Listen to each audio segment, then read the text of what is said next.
The gunshot shattered more than just glass that day. It shattered everything Michael Carter thought he knew about fate. One moment, he was a struggling single dad trying to afford his son's next meal. The next, he was throwing himself between bullets and a stranger in a white coat. But here's what he didn't know. That woman wasn't just anyone. She was Samantha Hale, billionaire CEO, and his split-second decision would change both their lives forever. Stay with me until the end and comment what city you're watching from. I want to see how far this story travels. The fluorescent lights of Riverside Mall had been flickering for the past 20 minutes, but nobody seemed to care. It was Saturday afternoon, prime shopping time, and the usual chaos of weekend crowds drowned out everything else. Michael Carter noticed, though. He noticed everything. 7 years as a Marine and 3 more as a mall security guard had trained his eyes to catch the details others missed. The teenager shoplifting candy bars, the elderly woman who'd lost her car keys, the suspicious guy who'd circled the electronics store 4 times without going in. But today, Michael wasn't working. Today, he was just a dad, holding his 7-year-old son's hand and trying to figure out how to make $12 stretch far enough to buy the toy dinosaur Owen had been begging for all month. "Dad, can we get ice cream after?" Owen looked up at him with those big brown eyes, the same eyes his mother had before the cancer took her 3 years ago. Michael's chest tightened. He had exactly enough for the dinosaur or ice cream. Not both, never both. "We'll see, buddy. Let's find your dinosaur first." The toy store was on the 2nd floor, past the jewelry district where glass cases gleamed with diamonds that cost more than Michael's annual salary. He walked faster, not wanting Owen to stop and press his face against those windows like he sometimes did, asking innocent questions about why they couldn't buy Mommy a pretty necklace from heaven. That's when Michael's instincts kicked in. 3 men entered through the east entrance, moving with purpose. They wore light jackets despite the spring warmth, and their eyes swept the crowd with predatory precision. Michael's hand tightened on Owen's shoulder. Something was wrong. The way they walked, synchronized, military style, the bulges under their jackets, the way the tallest one touched his ear like he was adjusting an earpiece. Michael had seen enough combat to recognize a coordinated operation when he saw one. "Owen, stay close to me." His voice came out sharper than intended, and Owen's smile faded. "Dad? What's wrong?" Before Michael could answer, the lights went out completely.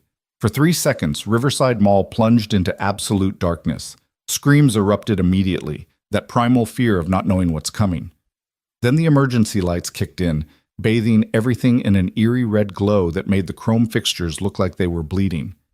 That's when the first gunshot rang out. The sound was deafening in the enclosed space, a crack that seemed to split reality in half. Michael didn't think. He grabbed Owen and dove behind a kiosk selling phone cases, pressing his son against the wall with his body as a shield. "Dad!" Owen's voice was pure terror. "Shh, baby, shh. Don't make a sound." Michael's heart hammered against his ribs. He could feel Owen trembling beneath him, could smell the strawberry shampoo from his morning bath. "I've got you, I've got you."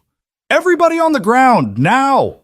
The voice boomed across the mall, amplified by the acoustics. "Hands where we can see them!" Michael risked a glance around the kiosk. The 3 men had spread out in a tactical formation around Prestige Jewelers, the high-end store that occupied the mall's central position. They'd pulled ski masks over their faces and now held AR-15s. Not the cheap knockoffs either, but military-grade weapons that meant these guys either had serious money or serious connections. The tallest one, clearly the leader, fired another shot into the ceiling. Chunks of plaster rained down, and more screams filled the air. People dropped to the marble floor, covering their heads with their hands. An elderly man wasn't moving fast enough, and one of the gunmen kicked him in the ribs. Michael watched the old man crumple with a cry of pain and felt rage burn through his fear. "Please," a woman sobbed nearby. "Please don't hurt us. Shut up." The second gunman swept his rifle across the crowd. "Shut up, or I'll give you something to cry about." Owen whimpered against Michael's chest, and Michael pressed his hand gently over his son's mouth. "Breathe through your nose, buddy, in and out, like when you're hiding in hide and seek. You're the best hider ever, remember?" The third gunman had already smashed through Prestige Jewelers' window with the butt of his rifle. Glass exploded outward in a glittering cascade. He reached in and grabbed a jewelry worker by her collar, dragging her halfway through the broken window. "Open the cases! All of them! Move!" I can't," the woman gasped. "They're on timers. They won't open for another hour." The gunman slammed her against the broken glass, and she screamed as it cut into her arm. Blood blossomed across her white blouse. "Then override it." "I can't. The manager has the code. He's not here today." The leader stepped forward, moving with the kind of calm that was more terrifying than rage. "Then I guess we do this the hard way." He raised his rifle and fired into the closest jewelry case. The reinforced glass spiderwebbed but didn't break. He fired again. On the third shot, it shattered. 2 minutes, he barked at his team. "Fill the bags and move." Michael's mind raced. 2 minutes. That was all they had. 2 minutes before these guys either got what they wanted and left, or got frustrated and started shooting hostages. He'd seen it before in Baghdad. Desperate men with guns and a ticking clock never ended well. He looked at Owen, whose face was pale with terror, then scanned the area for the nearest exit. The east entrance was blocked by one of the gunmen. The west entrance was too far.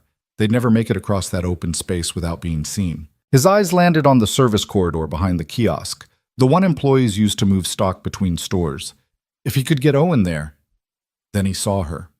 A woman in a white coat stood frozen near the jewelry store's display window, maybe 15 feet from the gunman.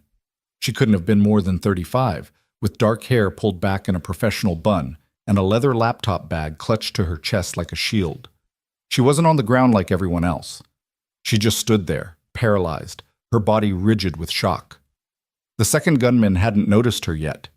He was focused on scooping armfuls of watches and necklaces into a duffel bag. But any second now, he would turn around. Any second, he would see her standing there when everyone else was down, and he would think she was a threat, or a witness, or just someone who hadn't followed orders. Michael knew what came next. He'd seen it too many times.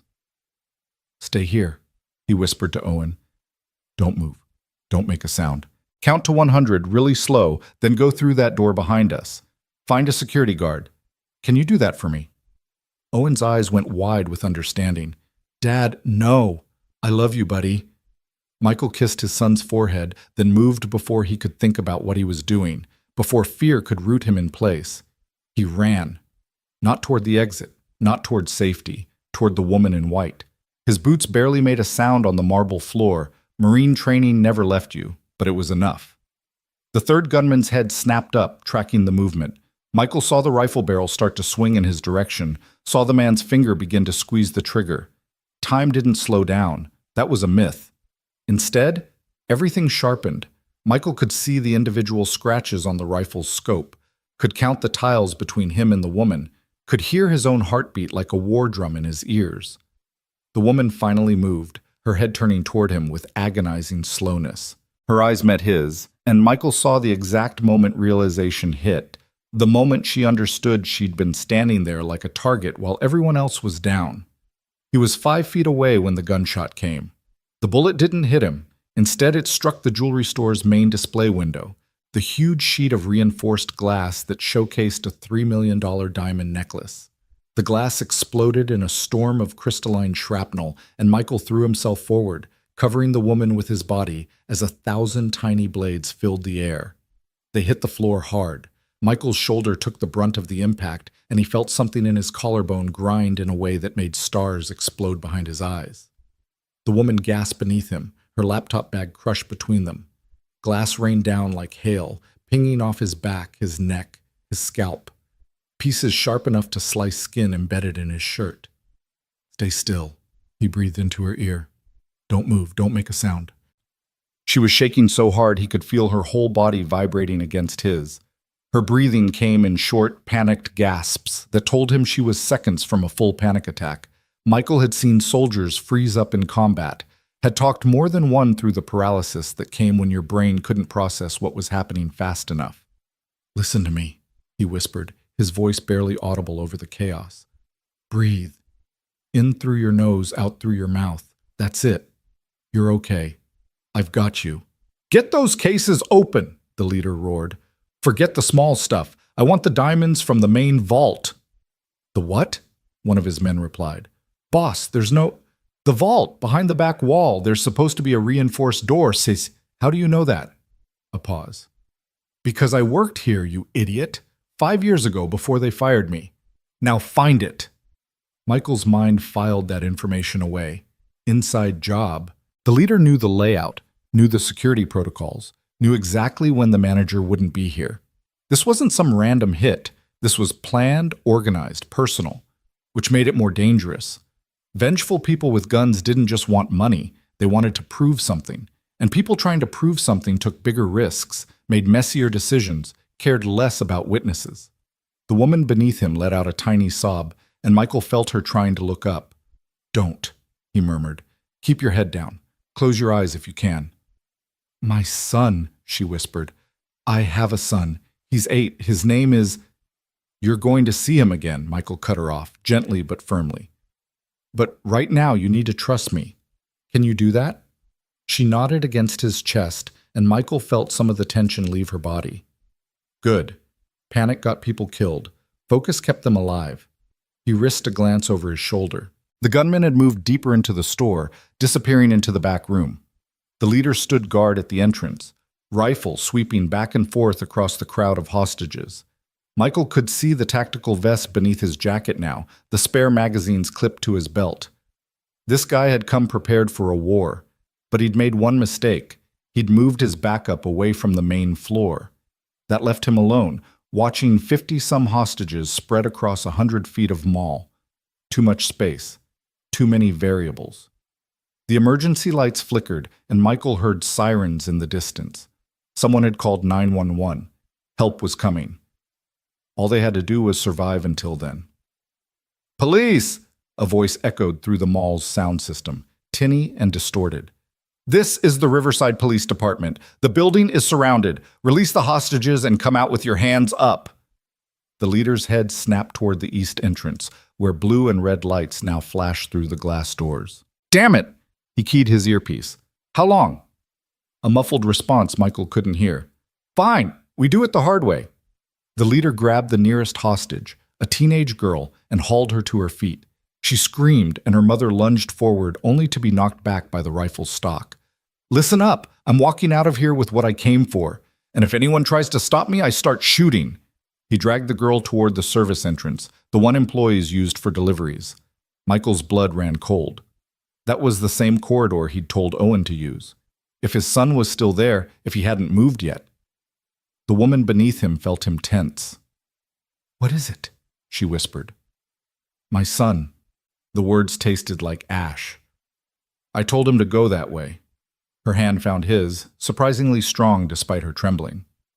Then we stopped them. We? Michael almost laughed at the absurdity. Lady, no offense, but we're currently lying in broken glass while guys with automatic weapons rob a jewelry store. We're not stopping anything. My name is Samantha. Her voice had changed, some of the fear burning away to reveal steel underneath. And I didn't survive building a company from nothing to die in a mall at 34. Michael turned his head to look at her properly for the first time. Even with her face pressed against the floor, even with glass in her hair and terror in her eyes, there was something formidable about her. The set of her jaw. The way she met his gaze without flinching. What do you want me to do? She asked.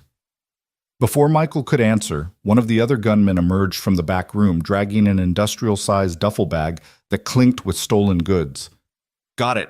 Let's go. About damn time. The leader shoved the teenage girl away and turned toward his exit. That's when his eyes swept over the floor and landed on Michael and Samantha. They locked eyes across 20 feet of marble in chaos. Michael saw the moment of calculation. Witness, threat, complication. The rifle started to rise. Michael moved without thinking, rolling off Samantha and putting himself between her and the weapon. Don't. The single word came out harder than steel, carrying 7 years of military authority. It was the voice Michael had used to command Marines in firefights. The voice that didn't ask or beg, but simply stated reality. The gunman hesitated. Just for a second. Just long enough for his brain to process that Michael wasn't a scared civilian, but something else entirely. The way Michael had positioned his body, angled to minimize target area, weight on the balls of his feet despite being on the ground, eyes locked on the weapon rather than the wielder, It all screamed combat training. "Marcus, move!" one of the other gunmen shouted. The spell broke. Marcus, the leader, took a step back, rifle still trained on Michael. "Stay down, hero. This doesn't concern you." "You have what you came for," Michael said evenly. "Take it and go. Nobody else needs to get hurt." "You giving me orders?" Marcus's voice carried a dangerous edge.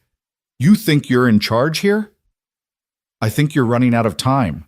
Michael nodded toward the entrance where the police presence was growing. "Every second you stand here arguing, that perimeter gets tighter. You know how this works? Containment first, then negotiation. You've got maybe 3 minutes before they lock this building down completely." Marcus's eyes narrowed behind the ski mask. "You talk like someone who knows." "Force recon. 2 tours in Iraq, 1 in Afghanistan." Michael kept his voice calm, conversational. "I've seen standoffs go bad, Marcus. The ones who survive are the ones who know when to walk away." "Marcus?" Samantha whispered beside him. "You called him by name." Michael didn't take his eyes off the gunman. His buddy said it. "That means they're not as professional as they're trying to appear. That means mistakes." "Shut up!" Marcus took another step back, the rifle wavering slightly. Michael could see the calculation happening, the cost-benefit analysis of shooting a witness versus making a clean getaway. The sirens were getting louder. Time was running out. "Last chance," Michael said, "but 3 minutes, maybe less." For a heartbeat, Michael thought Marcus might do it, might pull the trigger out of pride or fear or just the chaos of the moment. Then one of the other gunmen grabbed his shoulder. "Boss, we gotta go! Now!" Marcus backed away, rifle still pointed at Michael's chest. "You're lucky today, both of you." Then he turned and ran toward the service corridor, his team following. The second they disappeared, chaos erupted. People started screaming, crying, scrambling for the exits. Michael rolled back to Samantha, his hands running over her arms and shoulders, checking for injuries. "Are you hurt? Did any glass get you?" I don't know." She looked down at herself as if surprised to find her body still intact. "I can't feel anything. That's shock. It'll pass." Michael helped her sit up carefully, brushing glass fragments from her coat. His hands were shaking now, the adrenaline crash hitting hard. "You're okay. You're going to be okay." "Owen." The name burst from his lips like a prayer. "I have to..." He was on his feet before he finished the sentence, running toward the service corridor. His shoulder screamed in protest, but he ignored it. All that mattered was Owen. He burst through the door into the narrow hallway beyond, his eyes scanning the shadows. "Owen! Owen! Where are you? Dad?" The small voice came from behind a stack of boxes 30 feet down the corridor. Michael ran toward it, his heart threatening to break through his ribs. Owen emerged from his hiding spot, his face streaked with tears but otherwise unharmed. Michael dropped to his knees and pulled his son into his arms, holding him so tight it probably hurt. "Thank God. Thank God you're okay." "I counted to 100, Owen sobbed into his shoulder. 3 times. But you didn't come back, so I hid like you said. Did I do good?" "You did perfect, buddy. So perfect." Michael pulled back just far enough to check Owen over, his hands running through his son's hair, over his arms, making sure there were no injuries. "Are you hurt anywhere?" Owen shook his head. "I heard the bad men run past. They didn't see me." "Good. That's so good." Michael picked Owen up. He was getting too big for this, but Michael didn't care, and carried him back toward the main mall. Police officers were flooding in now, shouting orders, trying to establish control. EMTs followed close behind, setting up triage areas for the injured. Samantha was sitting where he'd left her, surrounded by police officers taking her statement. When she saw Michael emerge with Owen in his arms, relief flooded her face. She stood up, swaying slightly, and one of the officers steadied her. "Ma'am, you need to stay seated." "I'm fine." She pulled free and walked toward Michael on unsteady legs. When she reached them, she looked at Owen with an expression Michael couldn't quite read. "Is this your son?" "Yeah." Michael set Owen down but kept a protective hand on his shoulder. "Owen, this is... I'm sorry, I didn't catch your name." "Samantha." She held out her hand to Owen with surprising formality. It's very nice to meet you, Owen. Your father is a very brave man. Owen looked up at Michael with pride shining in his eyes. I know. He's the bravest. Samantha smiled, but there were tears on her cheeks now. Would you mind if I talked to your father alone for just 1 minute? Owen looked to Michael for permission. At his nod, Owen wandered over to watch the EMTs work, his natural curiosity overcoming his fear now that the danger had passed.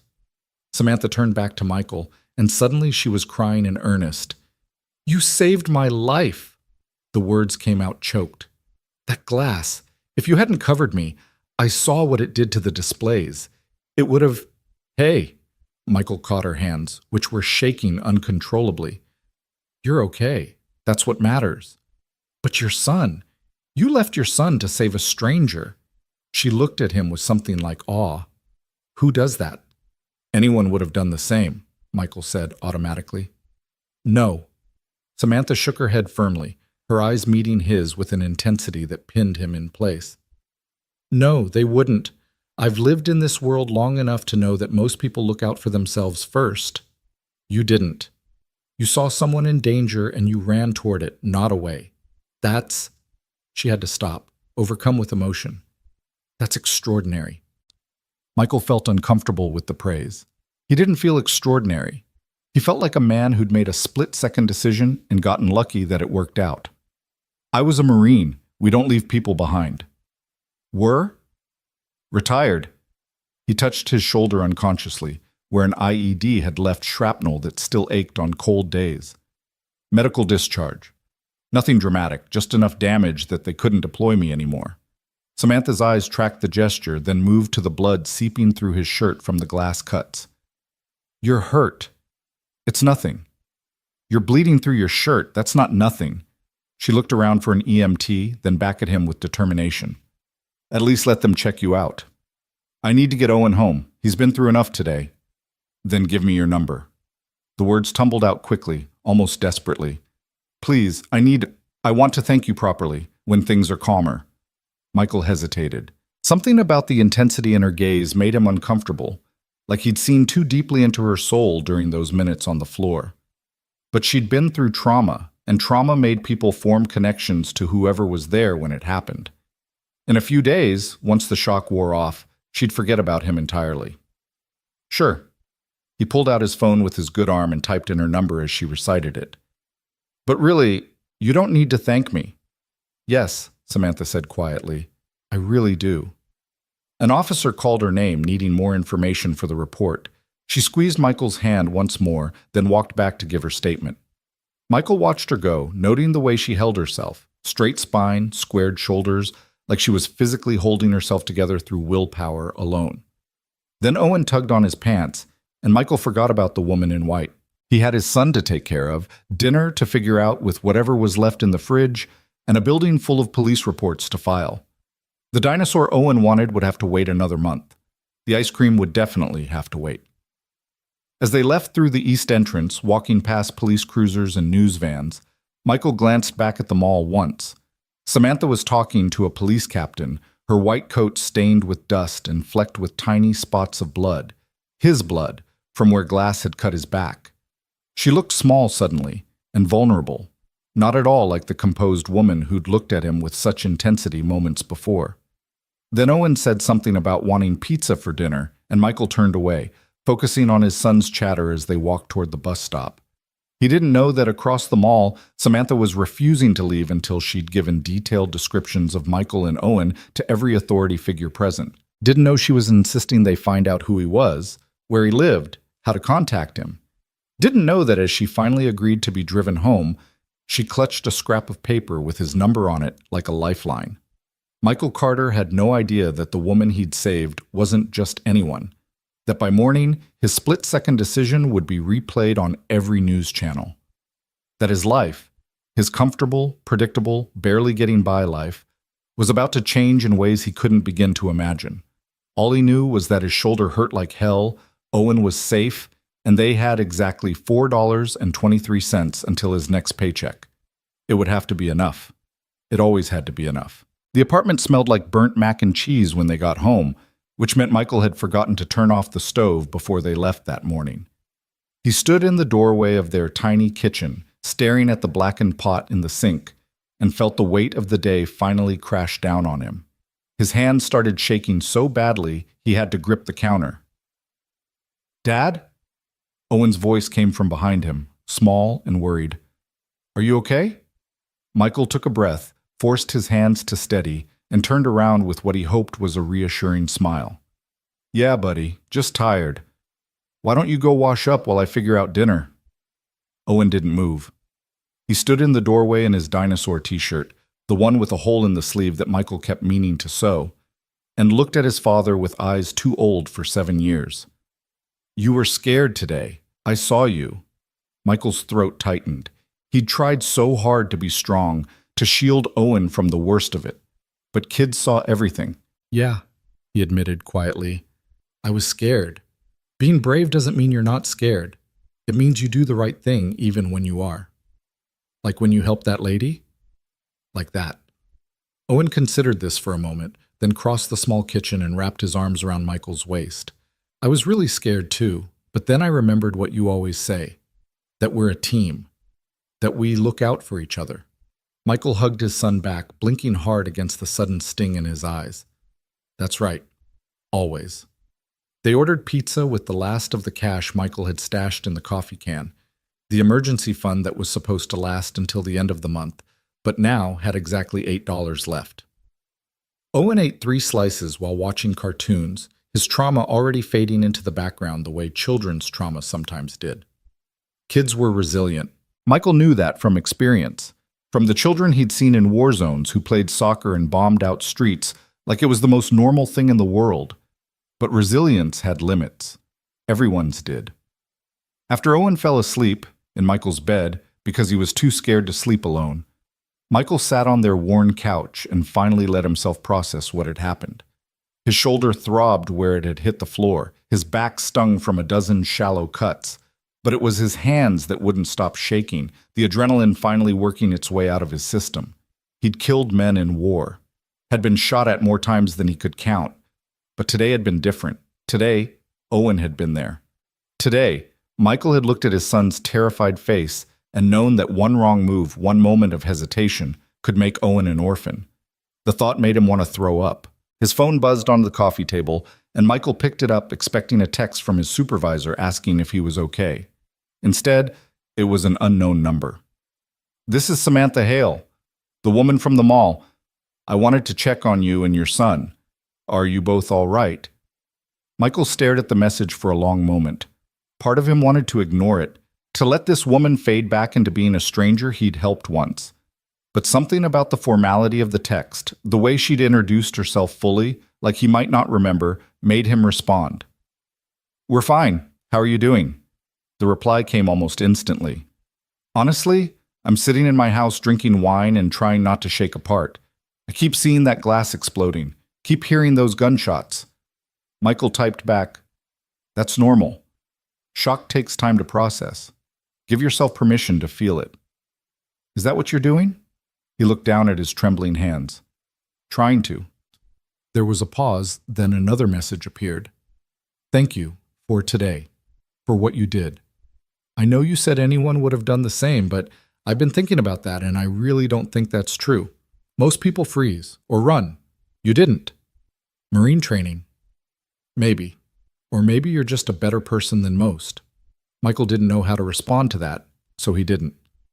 After a few minutes, another message came through. "I hope this isn't too forward, but I'd like to do something for you, to thank you properly. Could we meet for coffee sometime this week?" Michael's first instinct was to refuse. He didn't need her gratitude, didn't want to be anyone's hero. But something stopped him, maybe the memory of how scared she'd looked, or how her hand had found his in the broken glass, or just the loneliness that came with being a single parent who worked nights and barely saw anyone outside of work and Owen's school events. "Sure. Tuesday afternoon. Owen has soccer practice." "Tuesday is perfect. There's a coffee shop called The Grind on 5th Street. Does 2 p.m. work?" "I'll be there." Michael set down his phone and rubbed his eyes. He should shower, clean the cuts on his back, take some ibuprofen for his shoulder, Instead, he just sat there in the dim living room listening to Owen's soft breathing from the bedroom and trying to convince himself that everything was okay. They were alive. They were safe. That was enough. It had to be enough. The nightmares came that night, the way they always did after something triggered his PTSD. Michael woke up 3 times in a cold sweat, his heart racing, the sound of gunfire still echoing in his ears. Each time he checked on Owen first, making sure his son was real, was breathing, was safe, before forcing himself back to sleep. By Monday morning, Michael felt like he'd been hit by a truck. He called in sick to work, the first time he'd done so in 8 months, and spent the day trying to convince Owen that going back to school was safe. His son had slept fightily all night, waking up twice with nightmares of his own, and now refused to leave Michael's side. "What if the bad men come to school?" Owen asked, clutching his backpack straps so tight his knuckles went white. Michael knelt down to his son's eye level, his bad shoulder protesting. "They won't, buddy. Those men wanted jewelry, not kids. And besides, there are security guards at school, remember? Mr. Peterson? He used to be a police officer." "But you said Mall has security too, and the bad men still came." Michael couldn't argue with that logic. "You're right. Sometimes bad things happen even when we try to prevent them. But here's what I know. You are brave, and you are smart, and if anything ever feels wrong, you trust that feeling and you find a teacher. Okay?" Owen nodded slowly, not entirely convinced, but willing to try. Michael walked him to school himself, even though it made him 20 minutes late for a meeting with his landlord about next month's rent. Mrs. Chen was understanding, as always, but Michael could see the concern in her eyes when she noticed the bandages on his hands from the glass cuts. "You were there," she said. It wasn't a question. "At the mall. I saw it on the news." "Yeah. They said a man protected a woman, that he threw himself over her when the shooting started." Mrs. Chen looked at him with something like wonder. "That was you?" Michael shifted uncomfortably. "I just did what anyone would do." "My son says you're a hero. He wants to be like you when he grows up." The words sat heavy in Michael's chest. Hero. He'd been called that before, after his second tour, when he'd pulled 3 soldiers out of a burning Humvee. After his third tour, when he'd held a position against insurgents long enough for his team to evacuate civilians. But he'd never felt like a hero. He'd just felt like someone trying to make sure his people made it home alive. "I'm not a hero, Mrs. Chen. I'm just a dad who got lucky." She smiled sadly, like she understood something he didn't. Sometimes those are the same thing. Tuesday came faster than Michael expected. He dropped Owen at soccer practice with Coach Martinez, a good man who'd played college ball and volunteered his time to keep kids like Owen off the streets. Then Michael drove his beat-up Honda across town to 5th Street, his stomach twisting with an anxiety he couldn't quite name. The Grind was the kind of coffee shop that catered to young professionals. Exposed brick walls, industrial lighting, coffee that cost more than Michael's lunch budget for a week. He felt out of place the moment he walked in, wearing his best jeans and a button-down shirt that he'd ironed twice to get the wrinkles out. Samantha was already there, sitting at a corner table by the window. She looked different than she had at the mall. Her hair was down, falling in dark waves past her shoulders, and she wore a simple black dress that probably cost more than Michael's monthly salary. But it was her face that struck him. Without the fear and shock, he could see her clearly. High cheekbones, strong jaw, eyes that were almost gray in the afternoon light. She was beautiful in the way that rich people were beautiful, like she'd never missed a meal or worried about a bill in her life. Then she saw him and smiled, and the anxiety on her face was so obvious that Michael's nervousness faded. She was just as worried about this meeting as he was. "Michael." She stood up as he approached, and for an awkward moment neither of them knew whether to shake hands or hug. They settled on a brief, uncomfortable embrace that lasted exactly 1 second. "Thank you for coming. I wasn't sure you would." "I said I would." Michael pulled out the chair across from her and sat down. Up close, he could see the exhaustion in her face, the way her makeup didn't quite hide the shadows under her eyes. "Have you been sleeping?" Samantha laughed, a sharp sound without humor. "Not really. Every time I close my eyes, I'm back there, on that floor, hearing those gunshots." She wrapped her hands around her coffee cup like it could warm something deeper than her skin. "My therapist says it's normal, that it'll get better with time." Your therapist is right. Michael flagged down a barista and ordered black coffee. No fancy additions, nothing he had to explain how to pronounce. Trauma is like that. It takes up all the space in your head at first, but eventually your brain starts to process it, file it away. It never disappears completely, but it gets manageable. You sound like you know from experience. 2 tours in Iraq, 1 in Afghanistan. Michael took the coffee when it arrived and wrapped his own hands around the cup, mirroring her gesture. I've got enough trauma for a lifetime, probably 2 lifetimes. Samantha studied him with those gray eyes, and Michael had the uncomfortable sensation of being truly seen. Is that why you weren't scared? At the mall? Oh, I was scared. Michael met her gaze steadily. I was terrified, but fear and paralysis are different things. You learn that in combat, how to move through fear instead of letting it stop you. I froze, Samantha said quietly. When the shooting started, I just stood there, like an idiot. I couldn't make my body move. She looked down at her coffee. I built a company from nothing. I've negotiated with people who would ruin me for fun. I've stood in boardrooms full of men who wanted me to fail and refused to back down, but put a gun in front of me and I turned into a statue. Different kind of threat, Michael said. You can't negotiate with violence, can't talk your way through it or outthink it.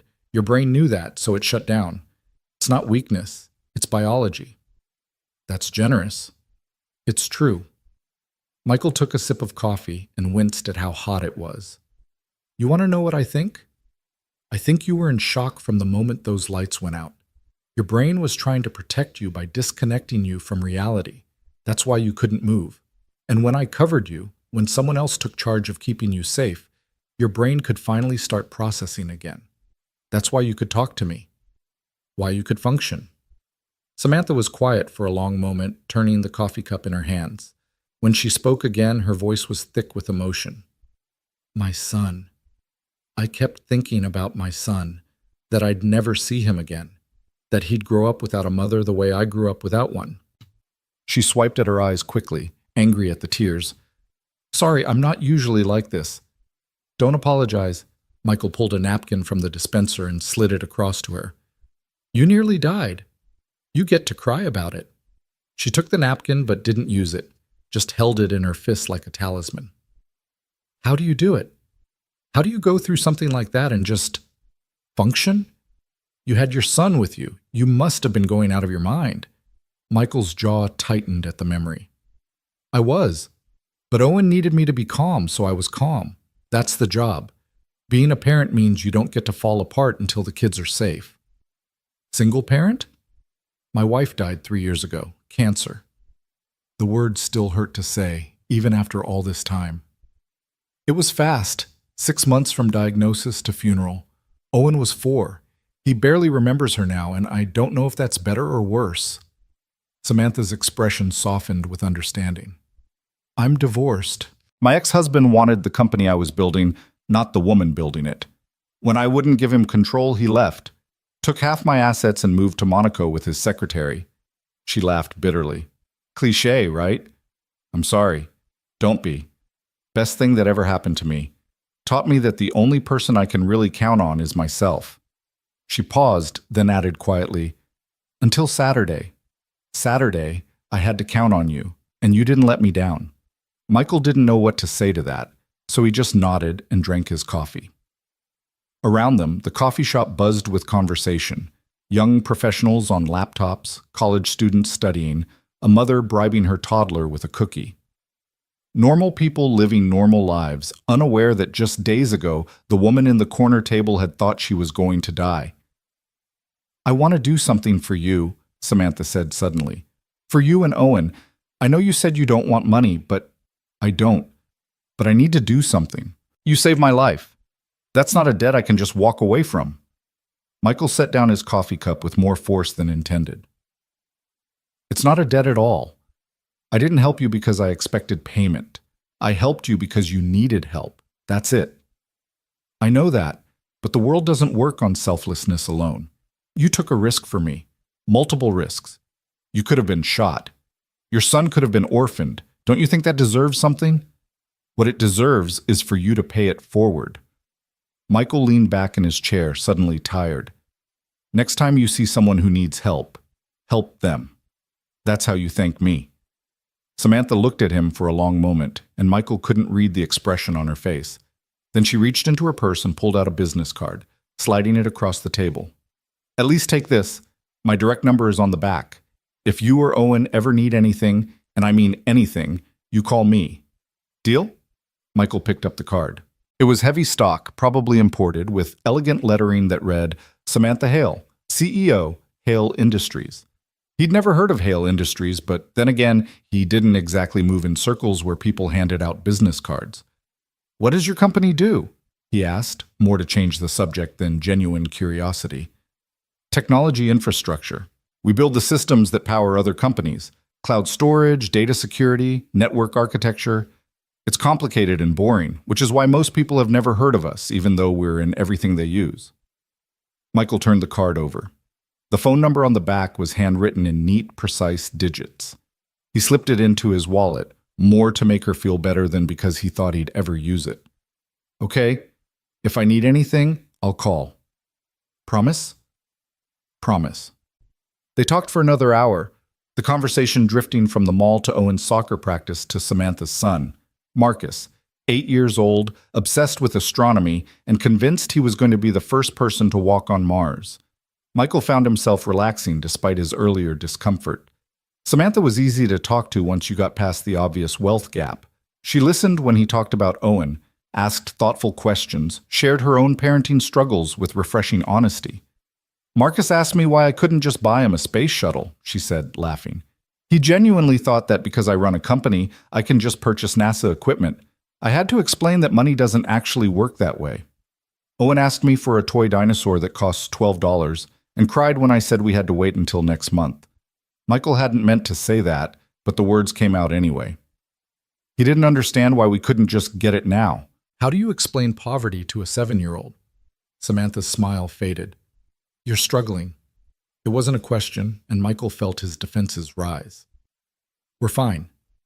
Michael, we're fine, he repeated more firmly. We have enough food. Owen has clothes that fit, mostly. We make it work.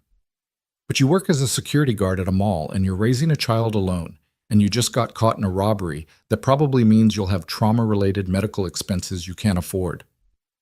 Samantha leaned forward, her voice gentle but insistent. Let me help. Please. Even if you won't let me help you, let me help Owen. Let me buy him that dinosaur. No. Michael stood up, suddenly needing space. I appreciate the offer, but no. Owen is my responsibility. I take care of him. Taking help isn't the same as failing to provide. Yes, it is. The words came out sharper than intended. Look, I know you mean well, but I've spent 3 years making sure Owen has everything he needs. And I'm not going to take handouts now just because some billionaire feels guilty about something that wasn't her fault. Michael saw the word register on Samantha's face. Billionaire. She hadn't mentioned that part. He turned toward the door, needing to leave before he said something he'd regret. Wait.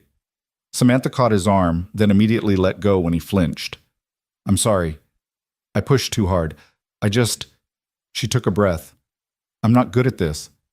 At accepting help or giving it. I spent so many years clawing my way up that I forgot how to just be human with people. Michael turned back to her, seeing the genuine regret on her face. It's fine. I shouldn't have snapped at you. You had every right to. Samantha held out her hand. Can we start over? Just two people who went through something terrible and are trying to make sense of it? Michael shook her hand, feeling the delicate bones beneath her skin. Yeah, we can do that. They left the coffee shop together, walking out into the bright afternoon sunshine. Michael's Honda looked even more pathetic next to the sleek black Mercedes parked at the curb, no doubt Samantha's car. She followed his gaze and smiled ruefully. I know, it's ridiculous. I bought it to prove I'd made it, but now I just feel like an asshole every time I drive it. It's a nice car. It's a status symbol. There's a difference. Samantha clicked her key fob, and the Mercedes chirped. Thank you for meeting me, Michael. It helped. More than you know. You too. And surprisingly, he meant it.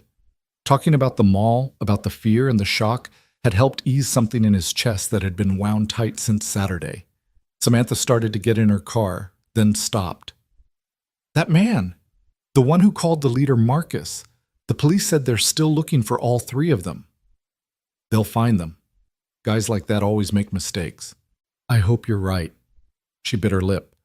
I keep thinking about how he knew the layout, how he'd worked there. What if he comes back? What if he...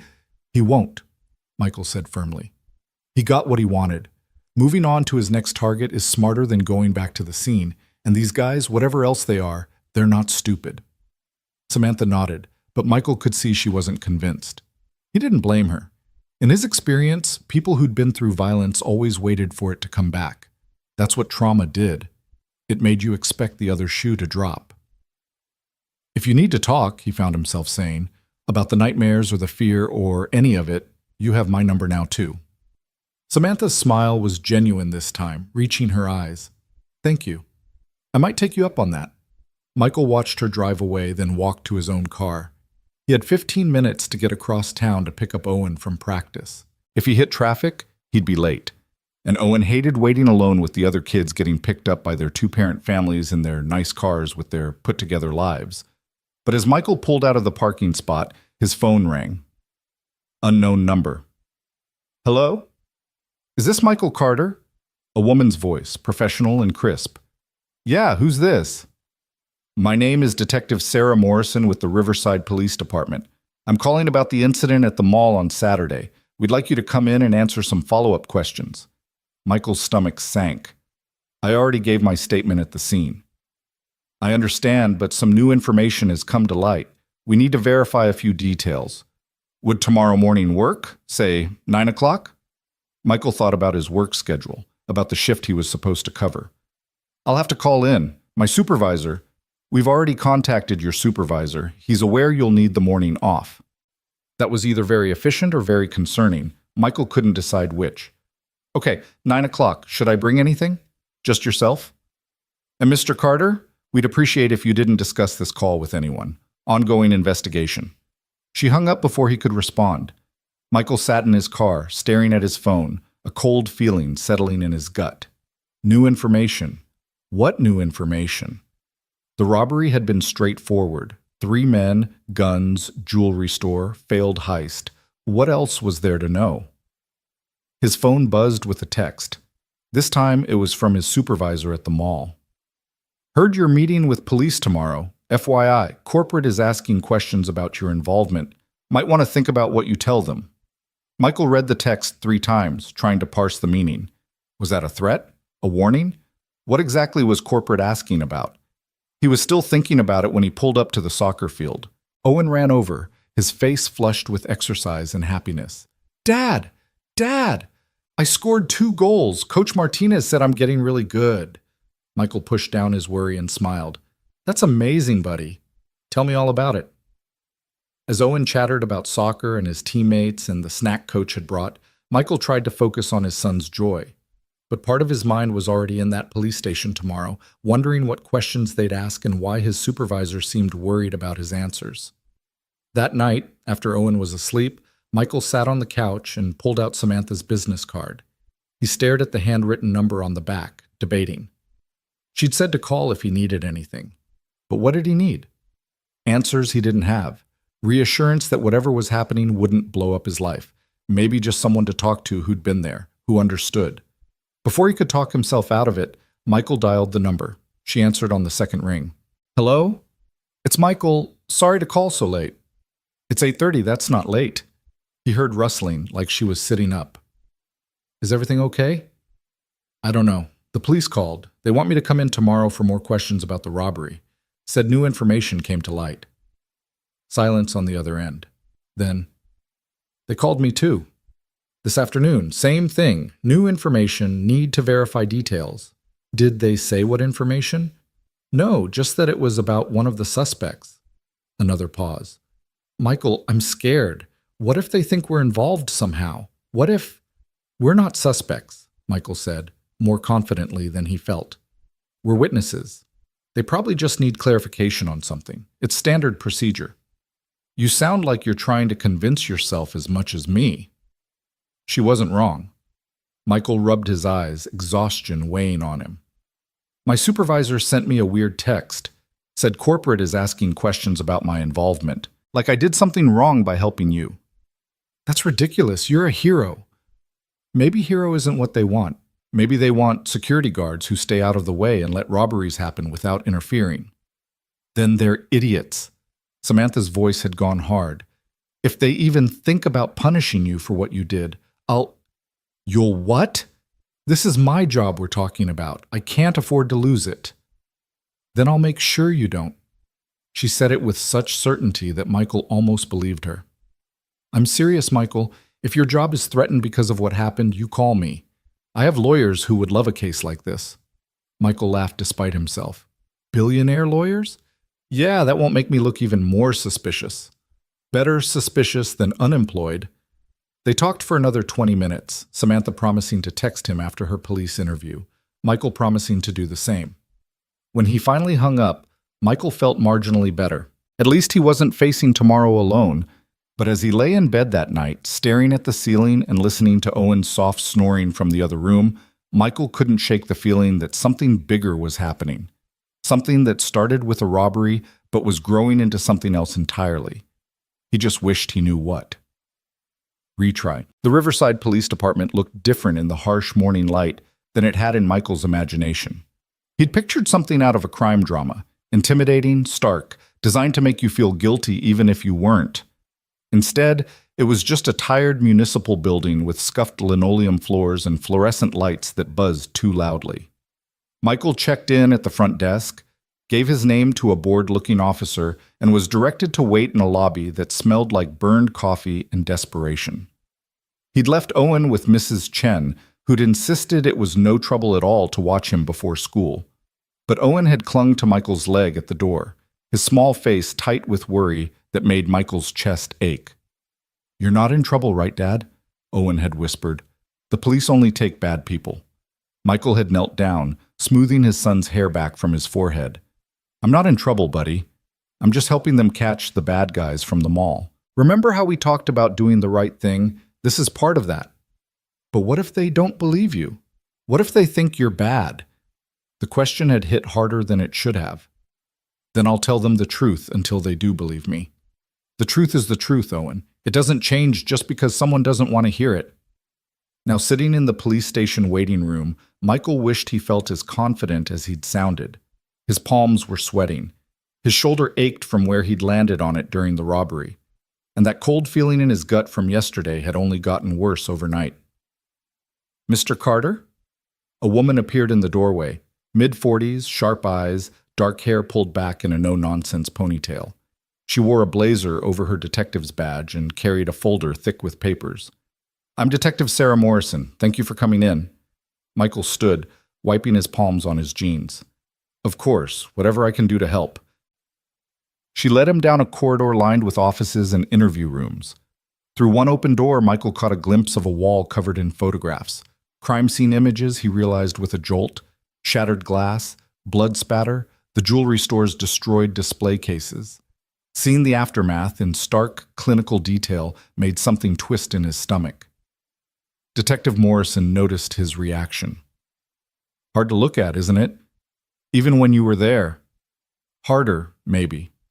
Because I know what it felt like. What it sounded like." Michael followed her into a small interview room. Table, 3 chairs, mirror on one wall that was obviously two-way glass. "Am I being recorded?" "Yes. Standard procedure. You're not under arrest or suspicion, Mr. Carter. This is just a formal interview to clarify some details." She gestured to a chair. "Please, sit. Can I get you coffee? Water?" "I'm fine." Michael sat, his back straight, hands on the table where she could see them. "Marine training again. In unfamiliar territory, you made yourself as non-threatening as possible." "You said new information came to light." Morrison opened her folder, pulled out several photographs, and laid them face down on the table. "Let's start with what you remember. Walk me through the incident again, from the moment you noticed something was wrong." Michael had told this story twice already, once at the scene, once in his written statement.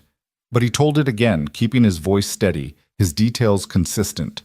The 3 men entering, the lights going out, the first gunshot. Owen hiding behind the kiosk, the woman in white standing frozen by the jewelry store. And this woman, Morrison interrupted. Samantha Hale. You'd never met her before Saturday? Never. I didn't even know her name until she told me after the police arrived. But you ran toward her. Put yourself between her and the gunman. Why? Michael frowned at the question. Because she was in danger. Because if someone had started shooting, she would have been hit. What else would I do? Most people would have focused on protecting their own child. You left your son behind. The words stung, even though Michael knew they weren't meant as an accusation. I told Owen to hide. He was safe where he was. She wasn't.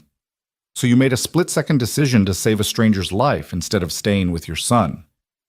I made a decision to save someone who needed help while making sure my son was safe. Those aren't mutually exclusive. Morrison studied him for a long moment, then flipped over one of the photographs. It showed Samantha at the scene, her white coat covered in dust and small bloodstains, her face pale with shock.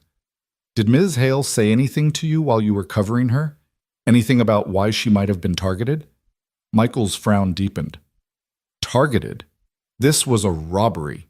They were after jewelry, not people. Answer the question, please. No. She didn't say anything about being targeted. She was terrified. She thanked me for helping her. That's it.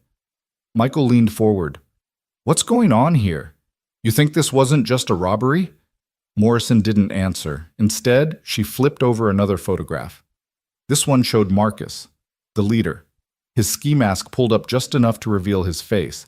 Michael recognized him immediately from those tense seconds when they'd locked eyes across the mall floor. Marcus Webb, Morrison said, age 32. Former employee of Prestige Jewelers, fired 5 years ago for theft. He served 2 years, got out on parole, and apparently decided to come back and finish what he started. She tapped the photo. Here's what's interesting.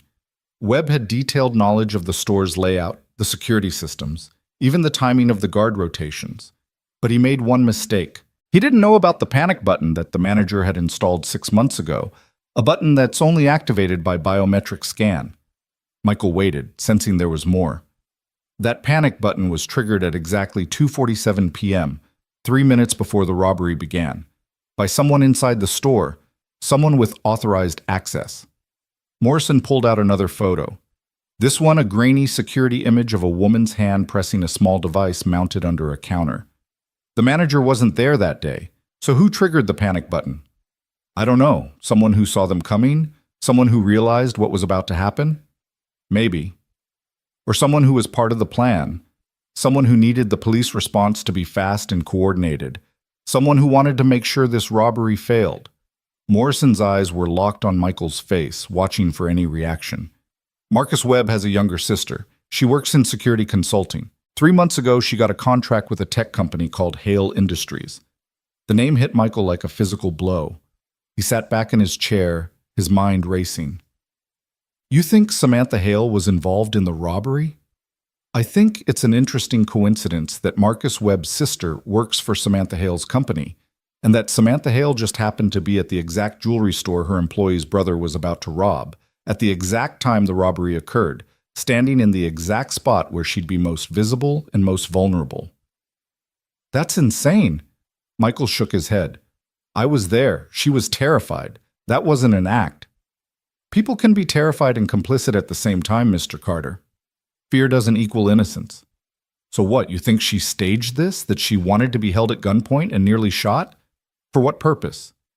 Morrison pulled out one final photograph, and this one made Michael's blood run cold. It showed Samantha at what looked like a press conference, standing at a podium with the Riverside police chief beside her. The caption read, Hale Industries announces $5 million security grant. 3 days after the robbery, Morrison said quietly, Samantha Hale held a press conference announcing a major donation to improve mall security across the city. She positioned herself as a hero who survived a traumatic incident and was now giving back. The media ate it up. Her company's stock jumped 12%. She's been on every major news outlet, telling her story about the brave security guard who saved her life. Michael stared at the photograph, his mind refusing to process what Morrison was implying. You think she used me? You think the whole thing was staged to make her look good? I think someone knew that robbery was going to happen. I think someone made sure the response was coordinated and fast. And I think someone has benefited enormously from being the sympathetic victim. Morrison leaned forward. I need you to tell me the truth, Mr. Carter. Did Samantha Hale contact you before the robbery? Did she ask you to be there, to protect her, to play the hero? No. The word came out hard, definitive. I met her that day. I helped her because she needed help. That's the truth. Then why did she give you her personal phone number? Why did she insist on meeting with you? What exactly did you two talk about at that coffee shop yesterday? Michael felt the walls closing in. Every innocent action suddenly looked suspicious when viewed through Morrison's lens. She wanted to thank me. We talked about the trauma, about our kids, about normal things. There was no conspiracy. But she offered you money, didn't she? She tried to pay you for saving her. And I turned it down. Why? Because I don't want her money. Because I helped her. Because it was the right thing to do. Not because I expected payment. Michael's voice rose despite his effort to stay calm. Look, I don't know what you think is going on here, but I'm telling you, Samantha Hale was a victim. I was a witness. If someone in her company is connected to the robbery, that's not her fault. Unless she knew, Morrison said softly. Unless she hired Webb's sister specifically because of that connection. Unless this whole thing was orchestrated to generate positive publicity and increase her company's value. That's crazy. Is it? Billionaires have done worse for less. Morrison gathered up the photographs and slid them back into her folder. Here's what I know, Mr. Carter. You're either a genuine hero who happened to be in the wrong place at the right time, or you're part of something bigger that you haven't told me about. Either way, I need you to be very careful about your relationship with Samantha Hale going forward. I don't have a relationship with her. You have her personal phone number. You met her for coffee. She's been asking about you.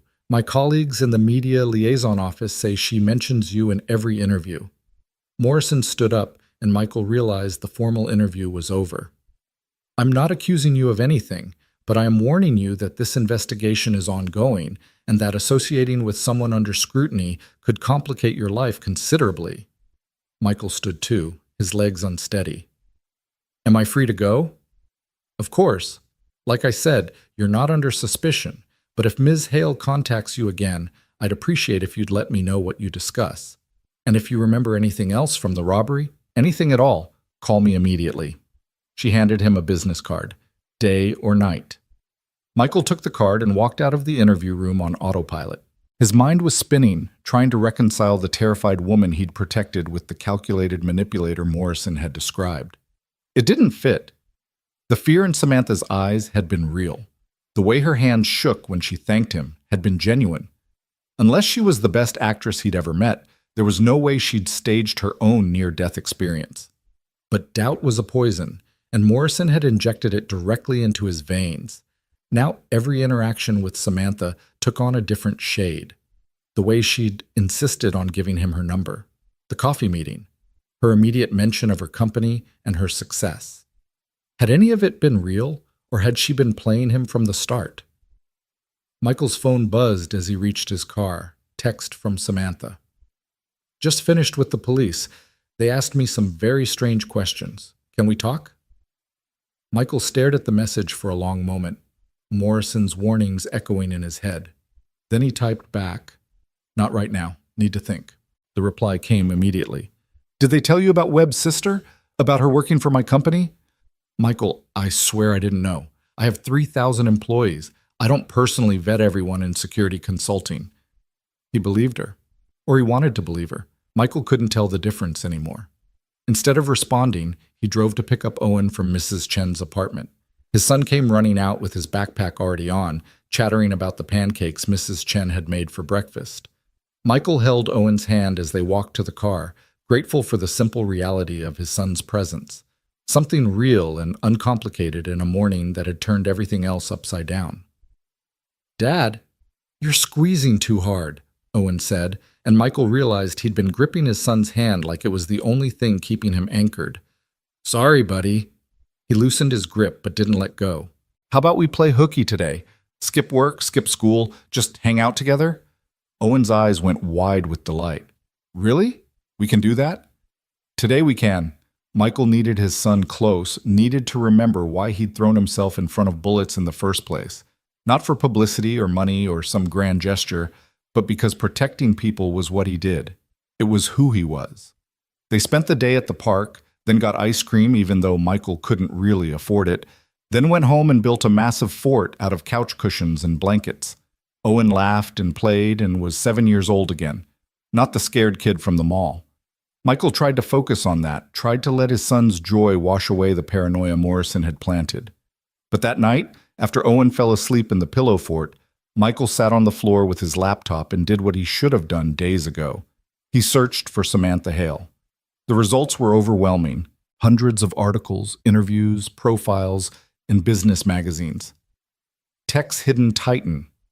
The woman behind your data. How Samantha Hale built a billion-dollar company in 10 years. Michael clicked through them, reading about her meteoric rise from junior programmer to CEO, about her ruthless business tactics, and her reputation for acquiring smaller companies and stripping them for parts. One article from 2 years ago caught his attention. Hale Industries accused of corporate espionage.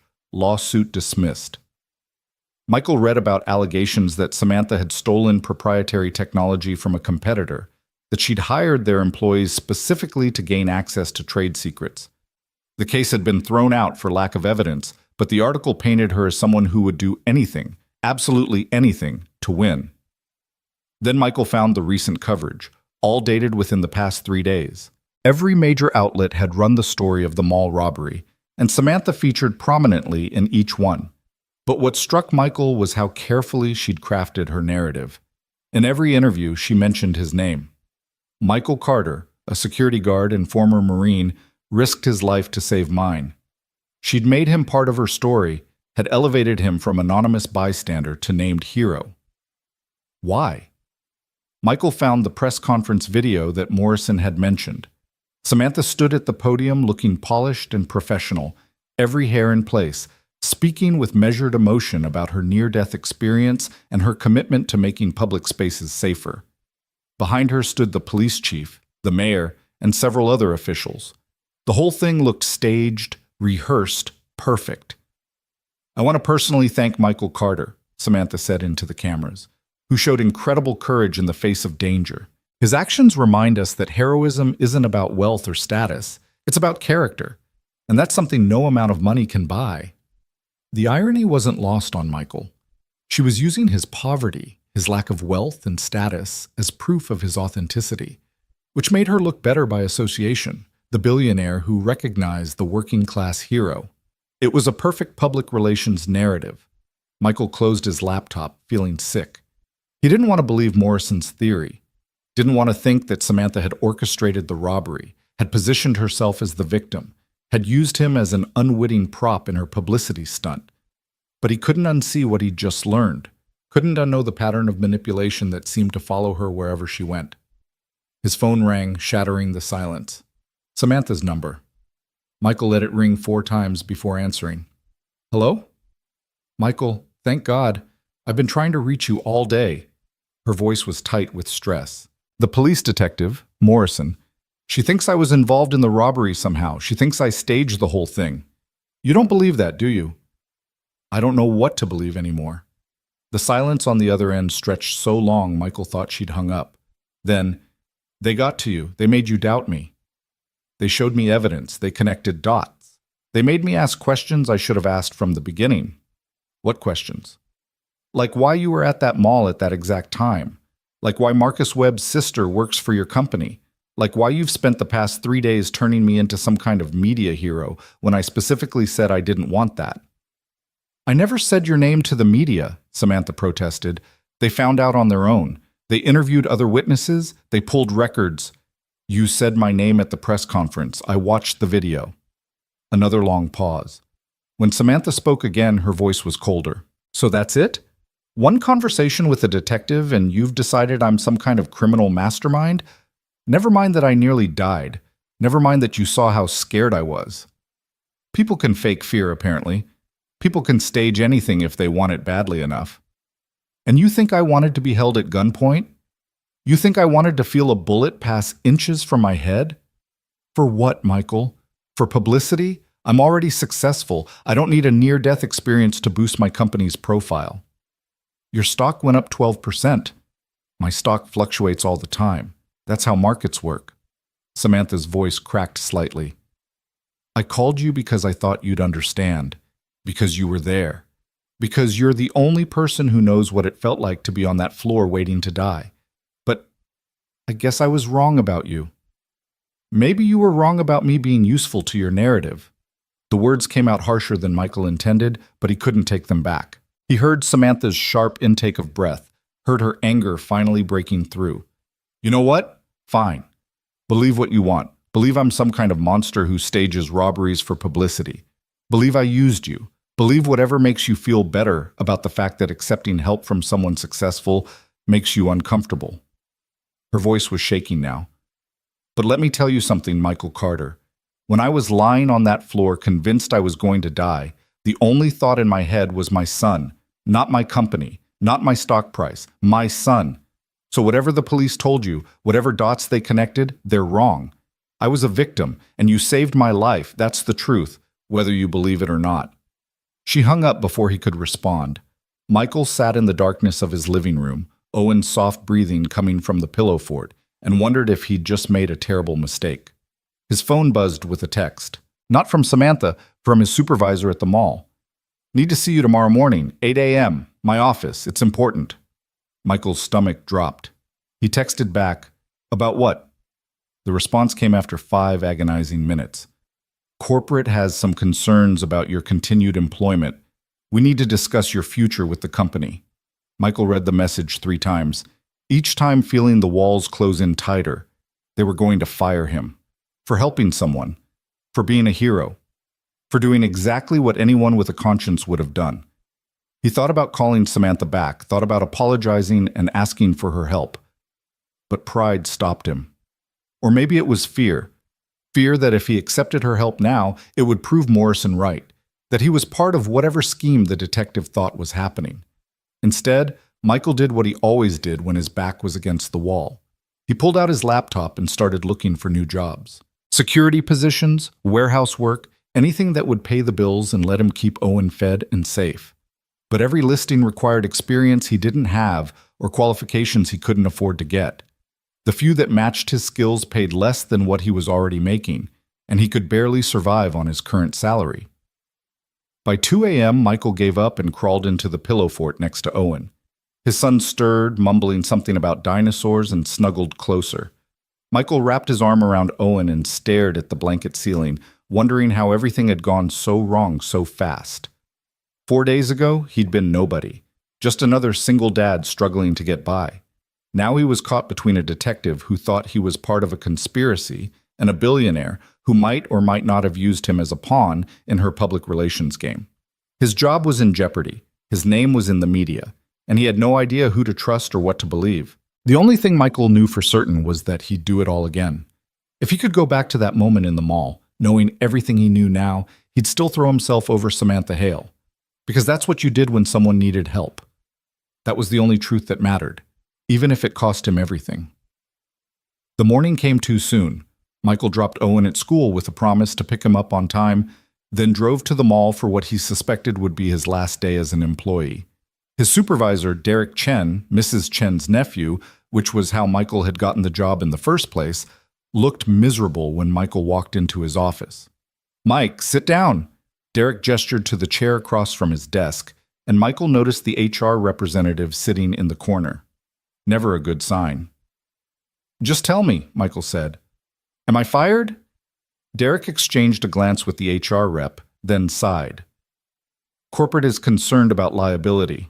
The incident on Saturday put the company in a difficult position. There are questions about whether proper protocols were followed, whether security personnel exceeded their authority. "I wasn't working that day. I was shopping with my son." "But you're employed by the mall, which means your actions reflect on us. And your involvement has brought significant media attention that corporate finds problematic." Derek looked down at his hands. "They're offering a severance package, 3 months' salary, and they'll agree not to contest unemployment. In exchange for what? My silence? The HR rep spoke up for the first time. In exchange for your signature on a non-disclosure agreement regarding the incident and your employment here. No media interviews, no public statements, no cooperation with any investigations beyond what's legally required. Michael felt anger surge through his chest. They want me to shut up, to pretend nothing happened, to let them sweep this whole thing under the rug so they don't have to deal with questions about their security failures. They want to protect the company, the HR rep said primly, and to offer you a fair exit. Fair? Michael stood up, his hands clenched into fists. I've worked here for 3 years. I've never been late, never called in sick until this week, never caused a single problem, and you're firing me because I saved someone's life? We're not firing you. Yes, you are. You're just calling it something else. Michael looked at Derek, who couldn't meet his eyes. Does your aunt know about this? Except protecting their bottom line. Then I guess there's nothing left to say. Michael turned toward the door. The severance package, the HR rep called after him. You need to sign, email it to me. I'll have a lawyer look at it. He didn't have a lawyer, couldn't afford one, but the lie felt good. Felt like taking back some small measure of control. Michael walked out of the mall for what might be the last time, past the jewelry store where workers were still repairing the damaged displays, past the kiosk where he'd hidden Owen, past the spot where Samantha had stood frozen with fear. Everything looked normal now. Shoppers browsed and laughed and lived their lives, completely unaware that 4 days ago this place had been a war zone. His phone rang as he reached his car. Unknown number, but Michael was past caring about being cautious. Hello? Mr. Carter, this is Jennifer Walsh from Channel 7 News. I was hoping to schedule an interview about your heroic actions at the Riverside Mall robbery. We're doing a special segment on everyday heroes, and I'm not interested. We'd be happy to compensate you for your time. Our standard rate is... I said I'm not interested. Michael hung up and immediately blocked the number. 3 more calls came in the next 5 minutes, all from different news outlets. Michael blocked them all. Morrison's warning echoed in his head. Associating with Samantha had complicated his life considerably. But it wasn't Samantha's fault. It was the media's fault. The corporate lawyer's fault. The system's fault for punishing people who did the right thing. By the time Michael pulled into his apartment building's parking lot, he'd received 7 interview requests, 3 book deal inquiries, and 1 marriage proposal from someone who'd seen his photo in the paper. He turned off his phone and sat in his car, trying to figure out what to do next. Without his mall job, he had maybe 2 months of savings before he couldn't make rent. Finding new work would take time he didn't have. He could sell the car, but then how would he get Owen to school or himself to job interviews? He could ask Mrs. Chen for help, but she was already struggling with her own expenses. His phone buzzed despite being turned off. No, not his phone. The vibration was coming from his wallet. Michael pulled it out, confused, and found Samantha's business card. Except the card wasn't vibrating.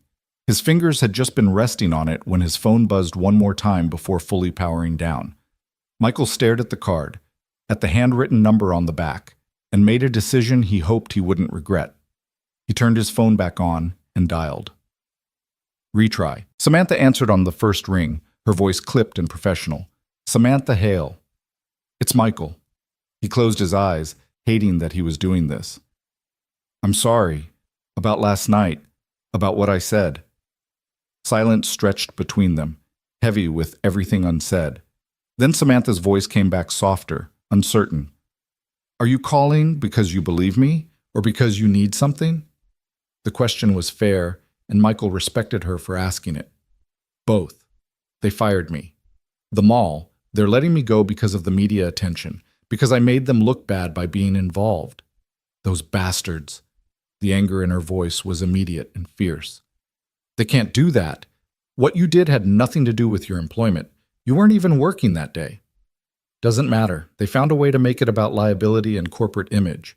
They're offering severance if I sign an NDA. Michael leaned his head back against the car seat. I don't know what to do. I can't afford a lawyer to fight it, and even if I could, I can't afford to be unemployed while the case drags out. Owen needs to eat. Rent needs to be paid. Don't sign anything. Samantha's voice had shifted into command mode, the CEO coming through. How long do you have before you need to respond?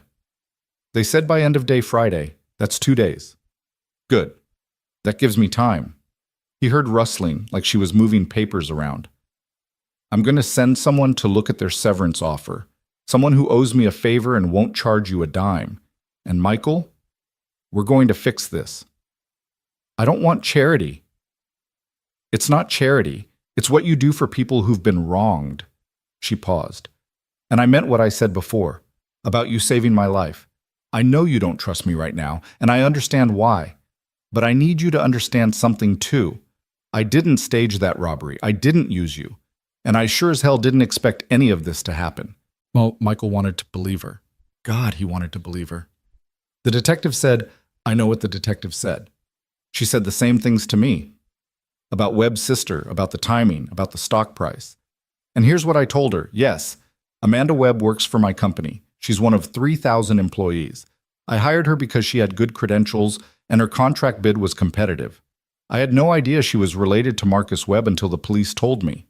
Why would I? I don't run background checks on every applicant's siblings. But the panic button was triggered by the assistant manager, who happened to be in the back room doing inventory when the power went out.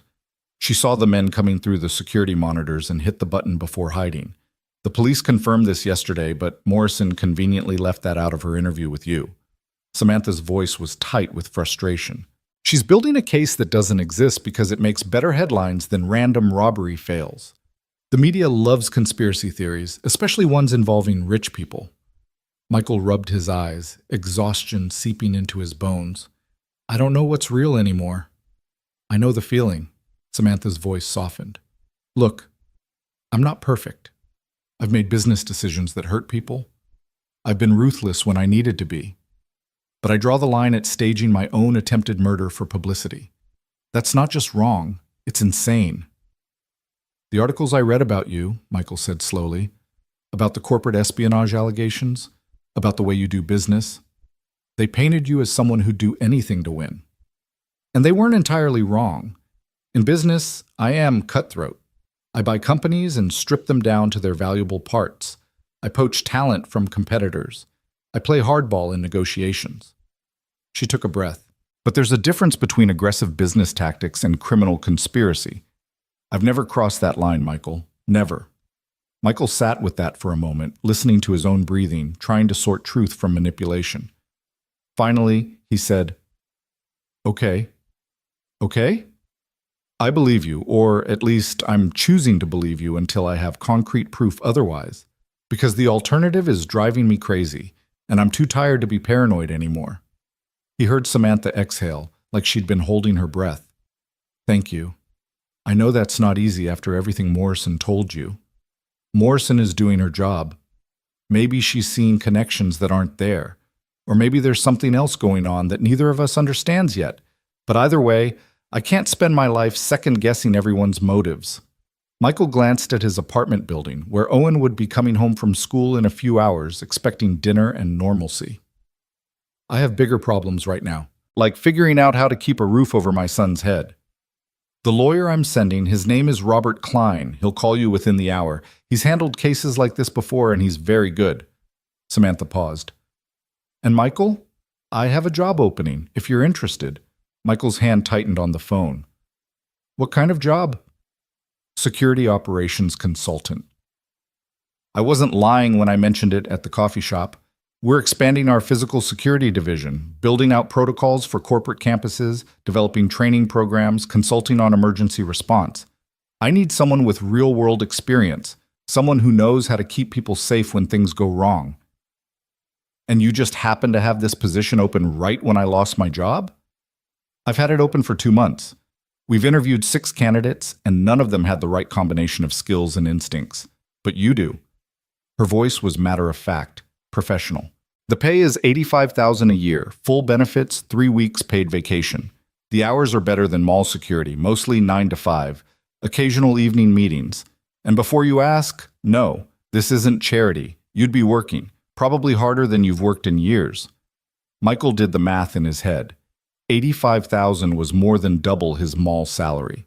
It was enough to move to a better apartment, to buy Owen new clothes that actually fit, to stop choosing between groceries and electricity. It was stability, security, everything he'd been struggling to provide. It was also too good to be true. "Why me?" Michael asked. "You said you interviewed 6 other candidates, people with actual corporate security experience, probably. What makes you think I can do this job?" "Because when chaos erupted around you, you didn't freeze. You assessed the situation, protected the vulnerable, and made tactical decisions under pressure. That's not something you can learn in a classroom or fake in an interview. That's instinct combined with training, and it's exactly what I need." Samantha's voice grew more animated, like she was warming to the pitch. "Most security consultants focus on preventing problems, but I need someone who knows how to handle problems when prevention fails. Someone who's seen real violence, real danger, and knows how to keep people alive through it." "I'm not a hero, Samantha. What happened at the mall? That was one moment, one decision. It doesn't make me qualified to build security programs for a billion-dollar company." "No, but your 7 years as a Marine do. Your combat experience does. Your ability to stay calm when everyone else is panicking does." She let that sink in, then added quietly, "I watched the security footage from the mall. All of it. The way you moved, the way you positioned yourself, the way you read the situation. That's not luck, Michael. That's expertise." Michael felt something shift in his chest. For 3 years, he'd been overqualified and underpaid, working a job that used maybe 10% of his actual skills. He told himself it was enough, that providing for Owen mattered more than personal fulfillment. But hearing someone recognize what he was capable of, hearing someone say his experience had value beyond checking receipts and breaking up fights between teenagers, it hit harder than he expected. "I need to think about it," he said, even though part of him wanted to say yes immediately. "Of course. Take your time. Talk to Robert about the severance package first. See what he says." "But Michael, the offer stands regardless of what you decide about the mall. This isn't contingent on you signing an NDA or staying quiet or anything else. This is just a job offer from someone who thinks you'd be good at the job." "Okay." Michael's throat felt tight. "Thank you for believing in me, for this opportunity. Don't thank me yet. Wait until you see how much work it actually is. I'm a demanding boss and I have very high standards." But he could hear the smile in her voice. "Robert will call soon, and Michael, we're going to fix this, all of it." She hung up, and Michael sat in his car staring at his phone, trying to process what had just happened. An hour ago, he'd been spiraling into panic about unemployment and bills and his son's future. Now he had a potential way forward, a better way forward than anything he'd dared to hope for. If he could trust it. If Samantha was telling the truth. If this wasn't somehow part of whatever Morrison suspected was happening. Michael's phone rang 17 minutes later. Robert Klein had a voice like gravel and got straight to the point. "Samantha told me about your situation. I need you to forward me everything the mall sent you. The termination letter, the severance offer, the NDA. Do it now while we're on the phone." Michael pulled up his email and sent the documents. He heard typing on the other end, then a low whistle. "Well, they're not subtle about it. This NDA is garbage, way too broad, probably unenforceable. And the severance is insulting given your tenure and circumstances." More typing. "Here's what we're going to do. I'm going to draft a counteroffer. We'll ask for 6 months severance instead of 3, full continuation of benefits during that period, and a neutral employment reference. In exchange, you'll sign a narrower NDA that only covers proprietary company information, not your personal experience at the mall." They won't go for that. They will if the alternative is a wrongful termination lawsuit that generates exactly the kind of media attention they're trying to avoid. Trust me, corporate legal departments hate bad press more than they hate paying settlements. Robert's voice held grim satisfaction. "Let me handle this. Don't respond to anything from the mall without running it by me first." "And Michael, Samantha was right to call me. What they're doing to you is reprehensible." "So you think I have a case?" "I think you have enough of a case that they'll settle rather than fight it, which is exactly what we want." Robert paused. "Are you really considering her job offer? You know about that?" "Samantha mentioned it might come up. My advice? Take it. Hale Industries is a good company to work for, demanding but fair, and the pay is solid." Another pause. "Also, between you and me, Samantha doesn't offer jobs to people she doesn't genuinely think can do the work. She's too ruthless to let sentiment cloud her business judgment. That assessment matched what Michael had read in the articles about her. It should have been reassuring. Instead, it just reminded him how out of his depth he was in this world of corporate maneuvering and strategic decisions. Thanks, Robert, for helping me. Don't thank me. Thanks, Samantha. She's the one who called in the favor. Robert hung up before Michael could respond. Michael finally dragged himself out of the car and up to his apartment. He had 2 hours before Owen got home. 2 hours to process everything and figure out how to explain to his son that his dad had lost his job, but maybe, had found something better. He made grilled cheese sandwiches for dinner because it was cheap and easy, and Owen loved them. When his son came home, chattering about science class and a kid named Tyler who'd brought his pet lizard for show and tell, Michael let the normalcy wash over him. They ate dinner, they did homework. They played 3 rounds of Go Fish before bath time. It wasn't until Owen was in bed, lights out, that his son asked the question Michael had been dreading. Dad, are we okay? Michael sat on the edge of Owen's bed, smoothing his son's hair back from his forehead. What do you mean, buddy? I heard you on the phone today. When Mrs. Chen walked me home from school, you said something about getting fired and not being able to pay rent. Owen's voice was small in the darkness. Are we going to be homeless? Michael's heart cracked.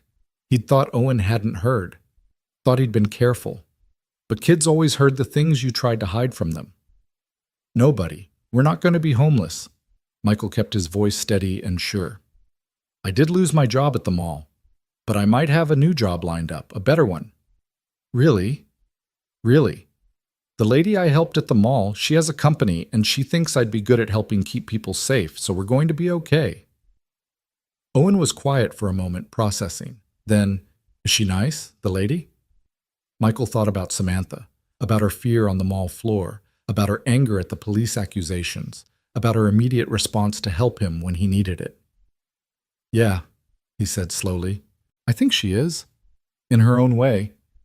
Good. I'm glad you have a friend. Owen yawned, already drifting towards sleep. You're always taking care of me. It's good if someone takes care of you too. The simple wisdom of it hit Michael harder than any of the day's revelations. Owen was right. He'd spent 3 years being everything for his son, provider, protector, playmate, parent. He hadn't let anyone help him, hadn't built any kind of support system beyond Mrs. Chen's occasional babysitting. He'd been so determined to prove he could handle everything alone that he'd forgotten how to accept help from anyone.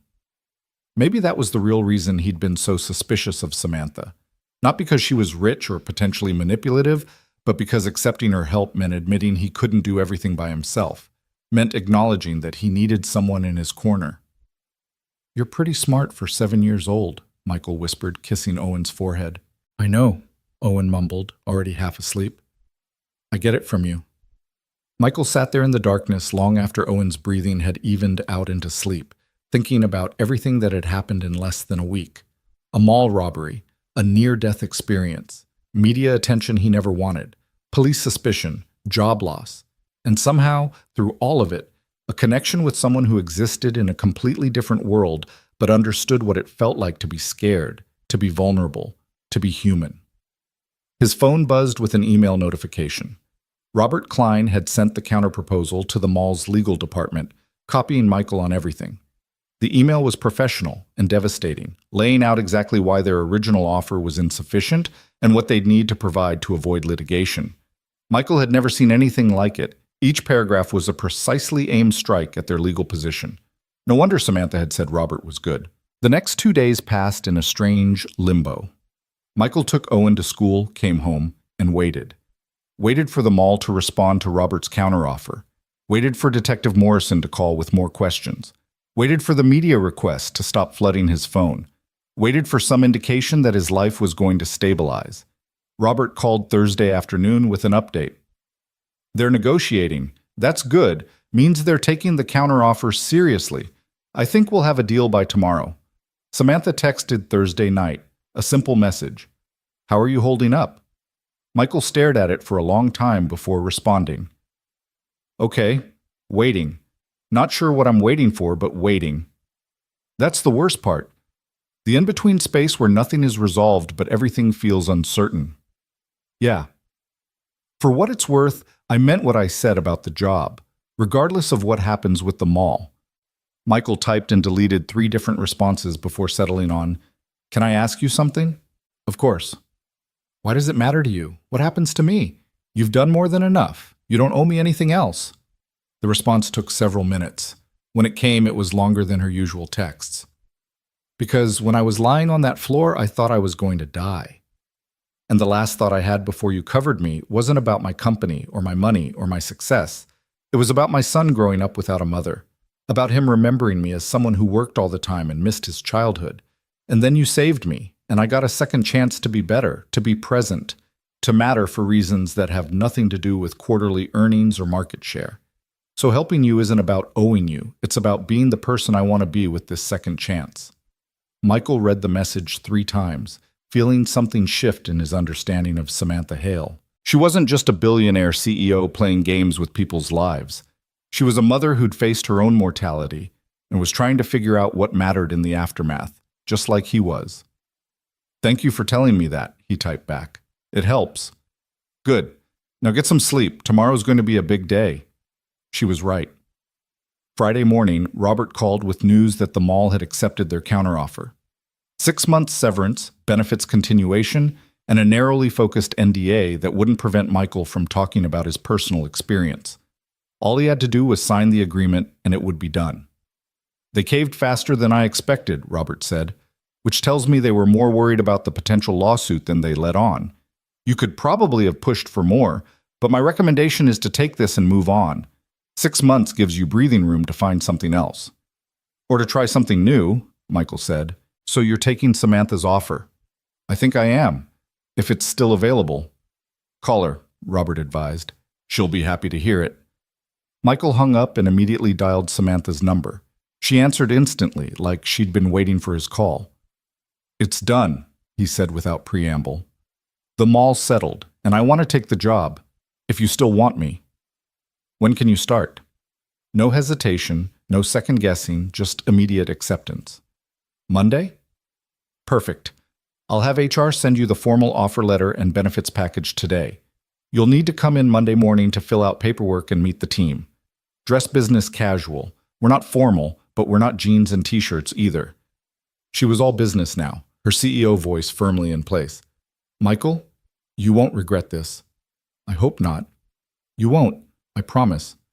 After they hung up, Michael sat at his kitchen table with the signed severance agreement in front of him and tried to process the fact that his life had just completely changed direction.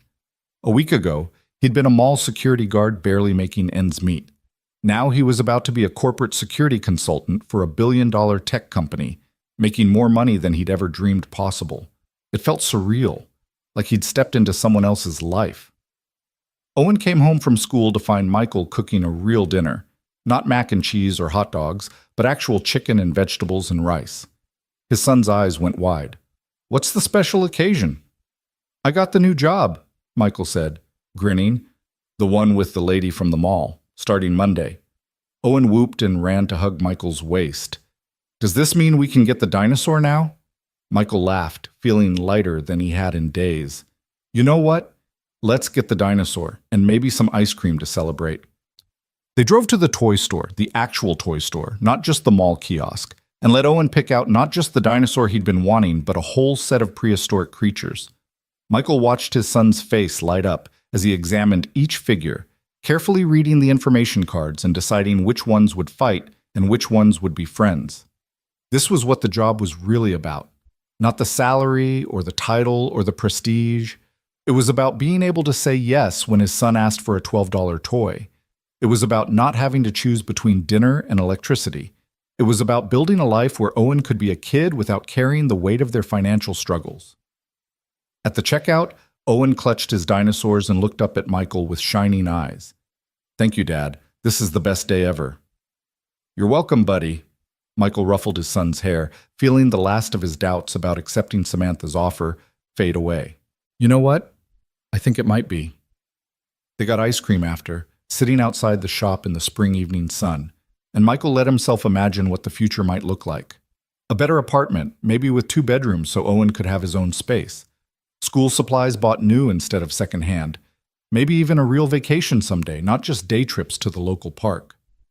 For the first time in 3 years, Michael felt like he could breathe, like the constant weight of barely surviving had lifted just enough to let him think about actually living. His phone buzzed with an email from Hale Industries HR. The formal offer letter, complete with salary details, benefits package, and his official title, Senior Security Operations Consultant. Michael skimmed through it, his eyes catching on phrases like comprehensive health insurance and 401k matching and professional development budget. These were things he'd heard about but never actually had access to, the benefits that came with real corporate jobs. Owen noticed his dad staring at his phone. Is that about the new job? Yeah, they sent me all the official paperwork. Are you happy, Dad? Michael looked at his son, at the chocolate ice cream smeared on his chin and the pure joy on his face, and felt something warm expand in his chest. Yeah, buddy, I'm happy. That night, after Owen fell asleep surrounded by his new dinosaurs, Michael called Samantha one more time. I read through the offer letter, he said when she answered. The benefits package alone is more than I was making annually at the mall. We take care of our people. High standards, but high compensation to match. She paused. Are you getting nervous? Second thoughts? Terrified, actually. I keep thinking I'm going to show up Monday and realize I'm completely out of my depth, that I'm a mall security guard pretending to belong in corporate boardrooms. Good. Good? If you weren't nervous, I'd be worried. Means you understand the scope of what you're taking on. Samantha's voice was steady, reassuring. But Michael, you earned this position, not because you saved my life. That has nothing to do with your qualifications. You earned it because you have skills and experience that most people will never have. You've seen real violence and handled it. You've made life or death decisions under pressure. That's not something they teach in business school. I hope you're right. I am. She said it with such certainty that Michael almost believed her. Get some rest. Monday morning, 9 o'clock. Don't be late. Yes, ma'am. And Michael, welcome to Hale Industries. The weekend passed in a blur of preparation. Michael bought 2 new shirts and a pair of dress pants that actually fit properly. He got a haircut. He researched the company online, reading everything he could find about their security division and what they did. He practiced explaining his background without sounding like he was reciting a resume. By Sunday night, he was more nervous than he'd been before his first combat deployment. At least in the Marines, he'd known what to expect. This was completely new territory. Owen sensed his father's anxiety and crawled into bed with him Sunday night, something he hadn't done in months. You're going to be great, Dad, Owen said seriously. You're the bravest person I know. Thanks, buddy, but this isn't about being brave. This is about being smart and professional and not embarrassing myself. You're smart too, and you're always professional with me. You say please and thank you and everything. Owen thought about it. And you can't be more embarrassing than Tyler's dad, who showed up to career day dressed as a banana. Michael laughed despite his nerves. That's a pretty low bar, but I'll take it. They fell asleep like that, Michael holding his son close and trying to believe that everything was going to work out, that he could do this job, could provide for Owen, could build a better life than what they'd had, that maybe, just maybe, helping a stranger in a moment of crisis had been the thing that changed everything. Monday morning came too soon. Michael dropped Owen at school with promises to tell him everything about the new job later, then drove across the city to Hale Industries headquarters. The building was modern glass and steel, 15 stories of corporate success, and Michael's beat-up Honda looked ridiculous in the parking garage next to BMWs and Teslas.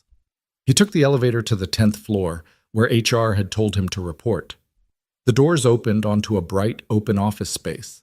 Nothing like the dingy mall security office, with its flickering lights and ancient coffee maker. People moved purposefully through corridors, carrying tablets and coffee cups, looking professional and confident and like they absolutely belonged there. Michael stepped out of the elevator, feeling like an imposter.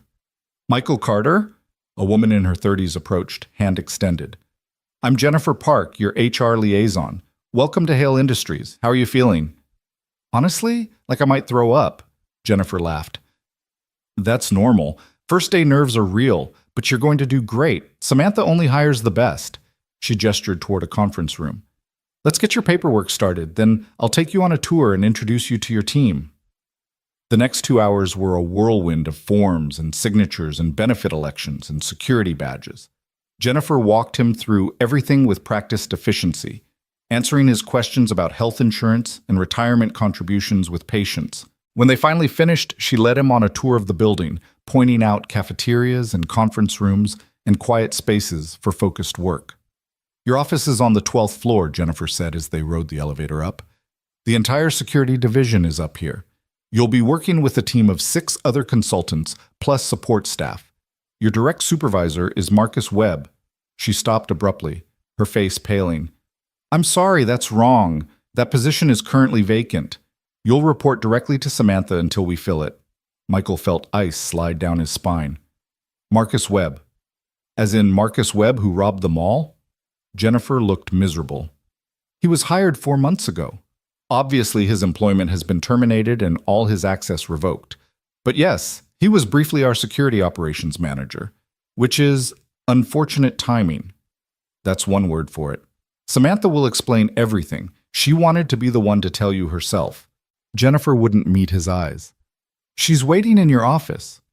They found Samantha standing by the window in what was apparently Michael's new office, a real office with a door and a desk and a view of the city. She turned when they entered, and Michael saw the apprehension on her face. "Thank you, Jennifer. I'll take it from here." Samantha waited until Jennifer left before speaking. "I wanted you to hear this from me, not from gossip or Jennifer's accidentally dropping his name. Marcus Webb did work here, for exactly 3 months before the robbery. I hired him myself." Michael sat down heavily in his new chair. "The police are going to have a field day with this." "They already are. Morrison called me Friday to inform me that Webb's employment here confirms her theory about the robbery being an inside job." Samantha's voice was tight with frustration. Never mind that Webb passed every background check. Never mind that he was highly qualified and had excellent references. Never mind that I had no way of knowing he was planning a robbery at his former workplace. "How did you not know? You said you hired him yourself." "I interviewed him along with 4 other candidates. He was professional, experienced, and came recommended by someone I trust in the industry. How was I supposed to know he was secretly planning a robbery?" She turned to face Michael fully. "I need you to understand something. Morrison is building a narrative that makes me look either incompetent or complicit. She thinks I either knew about the robbery and did nothing, or that I was so sloppy in my hiring that I brought a criminal into my company. Either way, it makes me look bad. Is she wrong?" The question hung between them, sharp and unavoidable. Samantha's eyes flashed with hurt, then anger. "Are you seriously asking me that? After everything?" "I'm asking because I need to know what I'm walking into." Michael kept his voice level. "Because if there's even a chance Morrison is right, if there's something you're not telling me, I need to know now, before I put my name on employment contracts and tie my future to this company." Samantha was quiet for a long moment, her jaw tight. When she spoke, her voice was controlled but fierce. "I did not know Marcus Webb was planning a robbery. I did not hire him because of his connection to the mall. I did not stage or facilitate or benefit from that robbery in any way beyond the unfortunate fact that surviving it gave me publicity I never asked for. That's the truth, Michael. You can believe it or not, but it's the truth." Michael studied her face, looking for any sign of deception. All he saw was anger and hurt and exhaustion. "Okay. Okay? I believe you. Again. For what feels like the 100th time this week." He rubbed his eyes. "I'm sorry, I'm just trying to be careful, trying to make sure I'm not making a huge mistake." "I understand, and I don't blame you for being cautious." Samantha moved to sit in the chair across from his desk, suddenly looking very tired. "But Michael, I need you to understand what you're signing up for.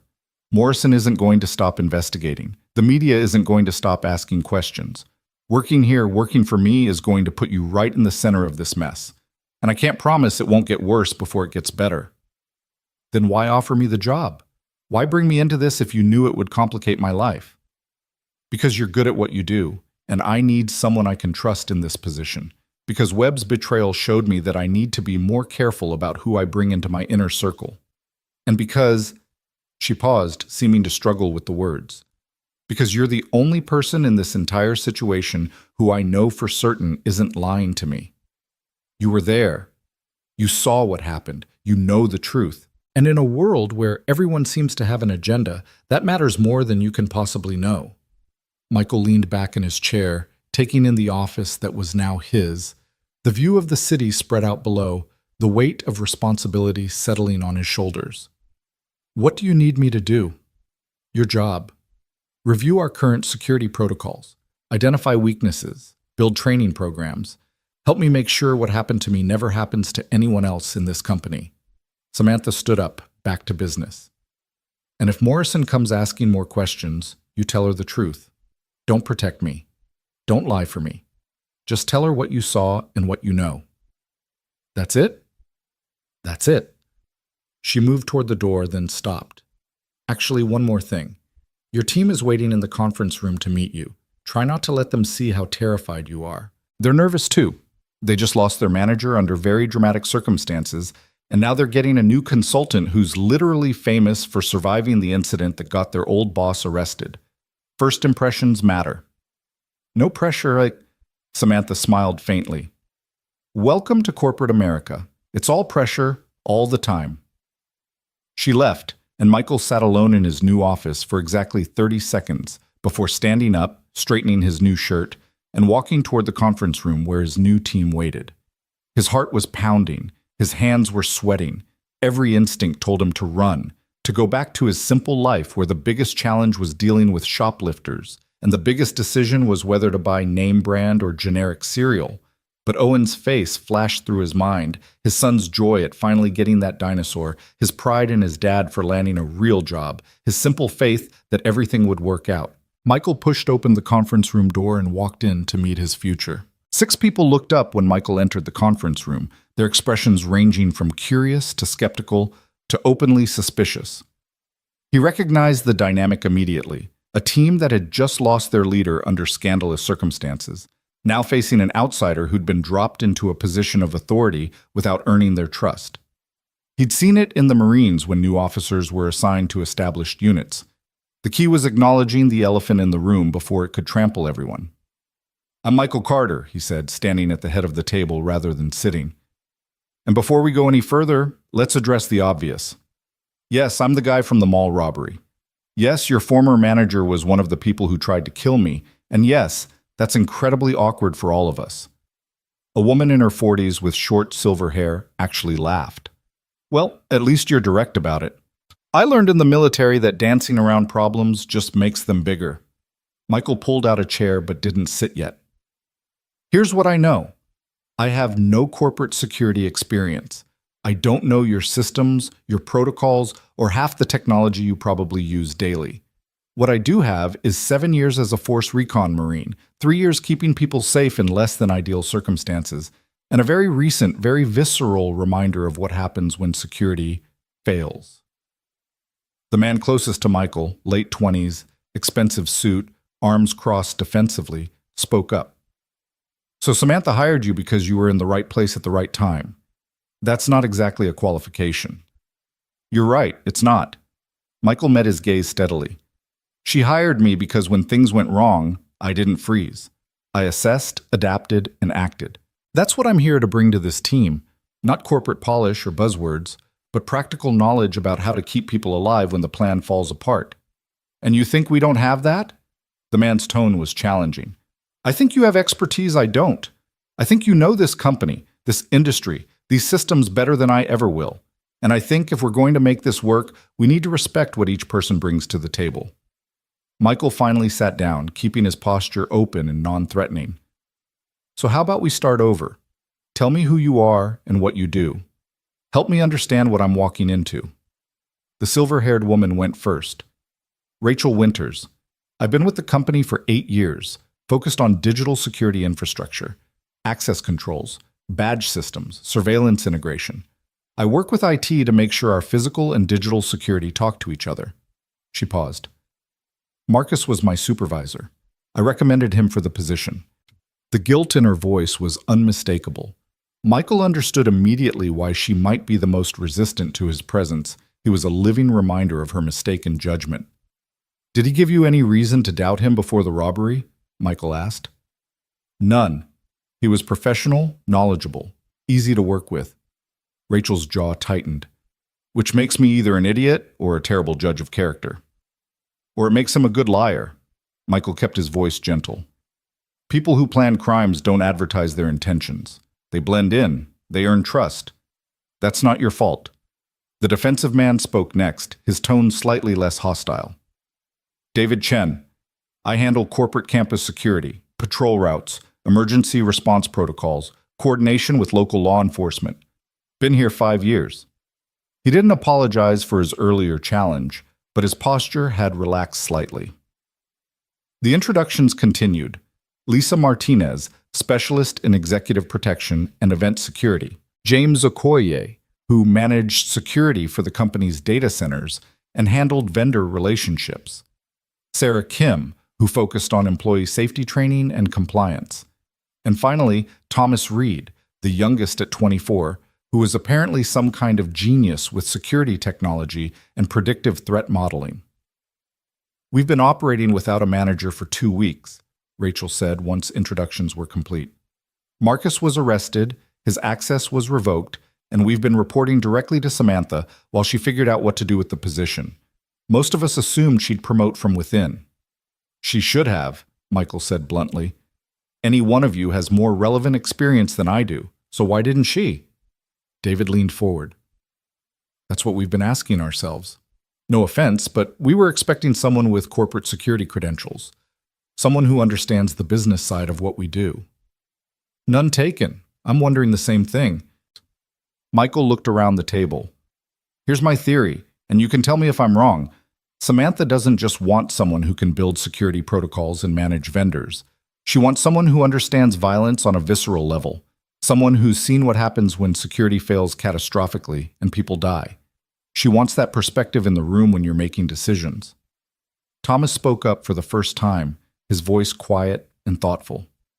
After the mall incident, Samantha called an emergency meeting. She was shaken. I've never seen her like that.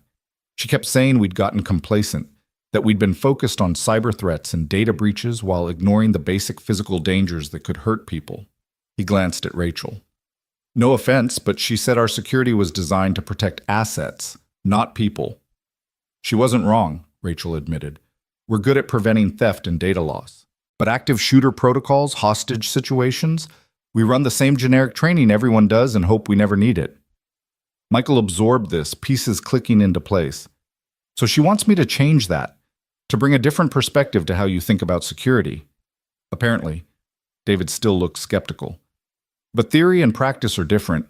No offense, but can you actually do this job? Can you manage a team, work with executives, build comprehensive security programs? Or are you just good in a crisis? It was a fair question, and Michael respected him for asking it directly. Honestly, I don't know. I've never done this job before. But I've led Marines in combat, which means I know how to assess threats, make decisions under pressure, and keep people alive when everything goes wrong. I'm hoping that translates, but I'm going to need help from all of you to learn the parts I don't know. Something shifted in the room's energy. Not quite acceptance, but a crack in the wall of suspicion. Lisa was the one who put it into words. Most people in your position would have come in here trying to prove they deserved the job, acting like they had all the answers. She studied him with sharp eyes. You're doing the opposite.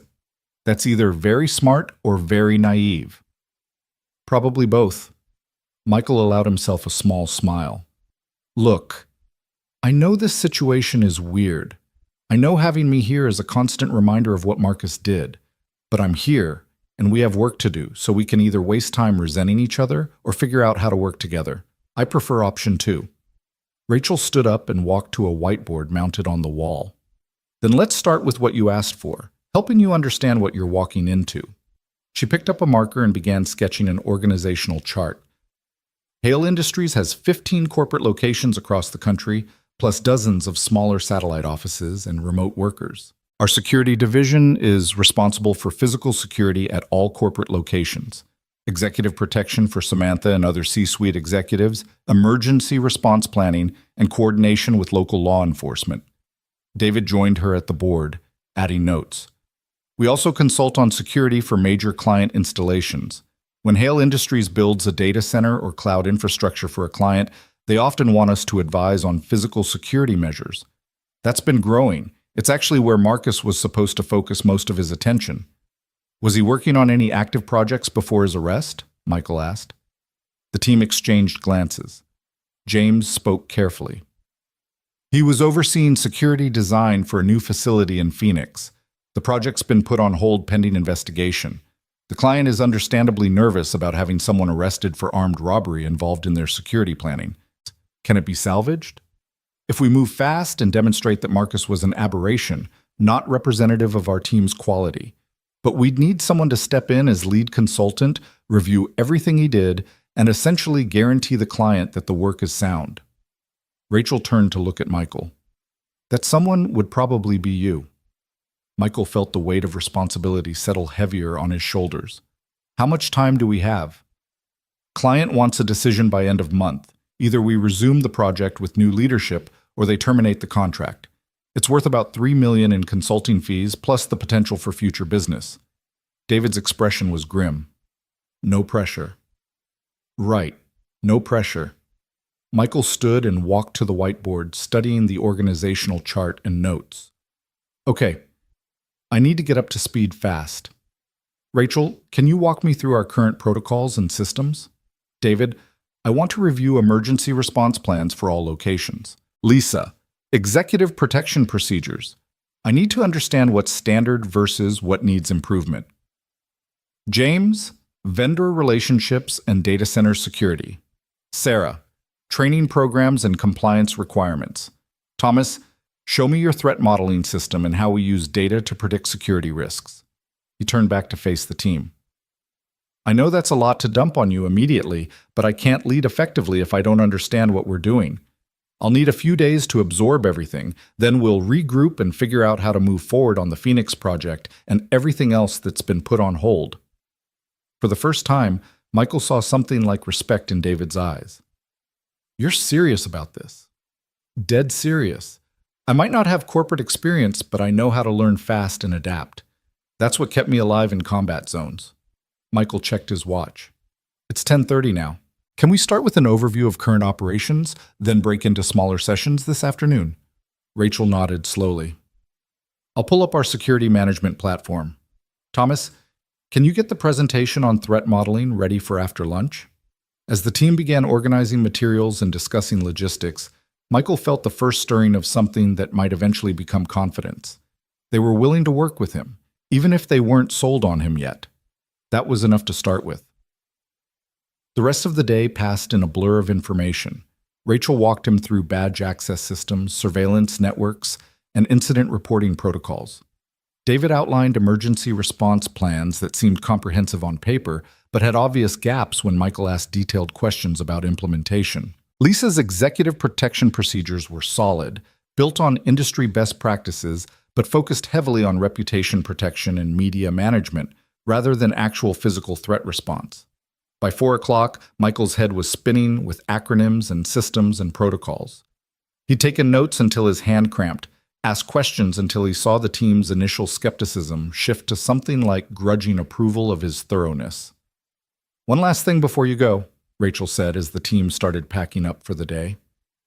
Samantha wants to see you in her office at 5. Fair warning. When she calls end-of-day meetings, it usually means something's wrong. Michael's stomach tightened. Any idea what this is about? Could be anything, could be nothing. With Samantha, you never know. Rachel gave him a sympathetic look. Don't take it personally if she's intense. She's brilliant, but demanding. Most people can't handle working directly with her. Good thing I spent 7 years with drill sergeants then. That got a genuine laugh from several team members. David clapped him on the shoulder as he left.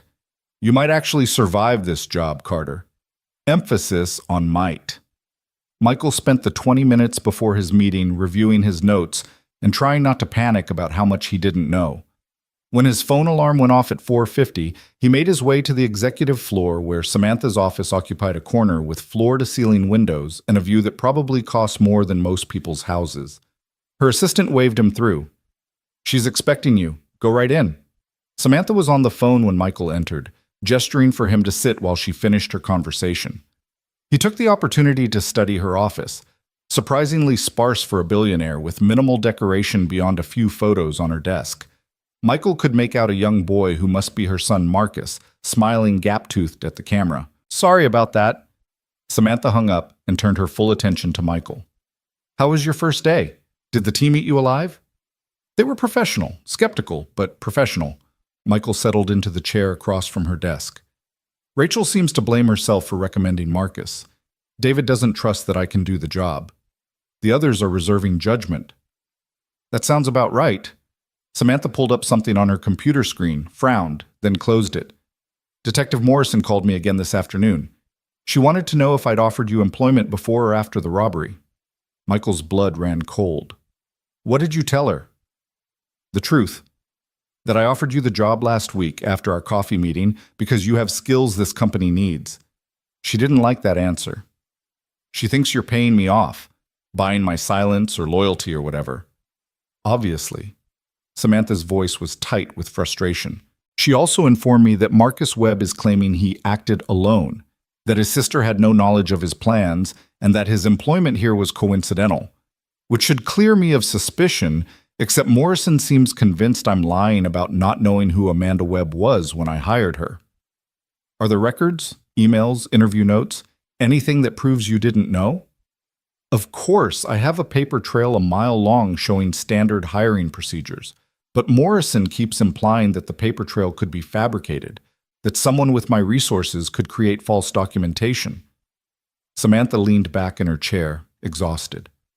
"I can't win. If I cooperate, I look guilty of something. If I lawyer up and refuse to answer questions, I look like I'm hiding something." Michael thought about his own conversations with Morrison, about how the detective had tried to make innocent actions look suspicious through implication and suggestion. "She's fishing. She doesn't have actual evidence of wrongdoing, so she's hoping to pressure someone into making a mistake or contradicting themselves." "I know. My lawyers explain that, but knowing it doesn't make it less stressful." Samantha rubbed her temples. "And now you're caught in the middle of it. I'm sorry, Michael.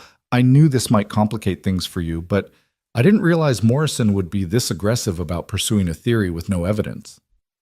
"It's not your fault. Morrison is doing her job. Even if her theory is wrong, she has to investigate it thoroughly." Michael paused. "For what it's worth, spending today with your team made me more certain that you're telling the truth. They're professionals. They take security seriously. If you'd hired Marcus knowing he was planning a robbery, someone would have noticed something off about him. But they didn't, which means he fooled everyone, not just you." Samantha's expression softened. "Thank you for that. I needed to hear it." She pulled up a different file on her computer. "There's another reason I wanted to talk to you. The Phoenix project that's been on hold, the client called today. They're willing to give us 1 week to prove we can deliver without Marcus. They want a new security assessment, a revised timeline, and a meeting with whoever's taking over as lead consultant." "That's me, apparently." "Are you ready for that?" Michael considered lying, considered saying he needed more time to get up to speed. But Samantha had been honest with him, and he owed her the same. "No, but I don't think waiting another week is going to make me significantly more ready, and we can't afford to lose a $3 million contract because I'm still learning the ropes." "So what do you suggest?" "I take point on the client relationship because they need to see new leadership. But Rachel and David come with me. They know the technical details and can back me up when I'm out of my depth. I handle the big picture and threat assessment. They handle implementation and specifics." Samantha smiled. "That's a good plan. Exactly what I was hoping you'd say. You were testing me. I was seeing how you think under pressure, whether you'd try to fake expertise you don't have, or whether you'd build a team to cover your gaps. You chose the right option." She stood up, signaling the meeting was ending. "The client meeting is Thursday in Phoenix. Jennifer will arrange travel for you and whoever you want to bring. Budget isn't an issue. Impress them." "No pressure, right?" "Michael, in this job, there's always pressure. The question is whether you use it to sharpen your focus or let it crush you." Samantha walked him to the door. "Get some rest, spend time with Owen, and don't overthink things. You're here because you can do this job. I just need you to believe it too." Michael left her office with his head spinning. 4 days. He had 4 days to prepare for a meeting that could make or break his credibility with both the client and his new team. 4 days to prove he deserved this position and wasn't just a charity case Samantha had hired out of guilt. He drove home through rush hour traffic, his mind already working through what he'd need to review, who he'd need to talk to, how he'd need to prepare. When he pulled into his apartment parking lot, Owen was sitting on the front steps with Mrs. Chen, both of them waving enthusiastically. "How was it?" Owen ran up as Michael got out of the car. "Was it cool? Did you have your own office? Did anyone try to rob the place?" Michael laughed and scooped his son up despite his bad shoulder protesting. "It was good. A little overwhelming, but good. And yes, I have my own office with a view of the whole city. Can I see it sometime? We'll figure something out." Michael set Owen down and turned to Mrs. Chen. "Thank you for watching him." "Anytime. He's been talking about your new job all afternoon." She smiled warmly. "I'm proud of you, Michael. Your wife would be proud too." The unexpected mention of Sarah hit harder than Michael anticipated. He'd been so focused on surviving and providing for Owen that he'd barely thought about what she would think of all this. Would she be proud? Or would she think he was crazy for getting involved with a billionaire's drama and taking a job he wasn't qualified for? "Thank you, Mrs. Chen. That means a lot." After she left, Michael and Owen heated up leftover pizza and sat at their small kitchen table while Owen peppered him with questions about the new job. Michael answered what he could, editing out the parts about police investigations and suspicious robberies and conspiracy theories. "So the lady from the mall is your boss now?" Owen asked around a mouthful of pizza. "Technically, yes, but I don't work directly with her most of the time. I work with a team of other security people." "Are they nice?" Michael thought about David's skepticism, Rachel's guilt, and the team's collective uncertainty about his presence. "They're professional. We're still figuring out how to work together. Like when I had to do a group project with Tyler and Emma and we didn't know each other yet." Exactly like that.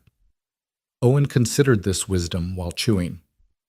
"You should bring them cookies. That's what Grandma Sarah always said. When in doubt, bring cookies." "Your grandmother was a smart woman." Michael smiled at the memory of his mother-in-law's solution to every social situation. "Maybe I will." They spent the evening in comfortable routine, homework, bath time, reading stories before bed. Owen wanted to hear about the mall incident again, processing his trauma through repeated questioning.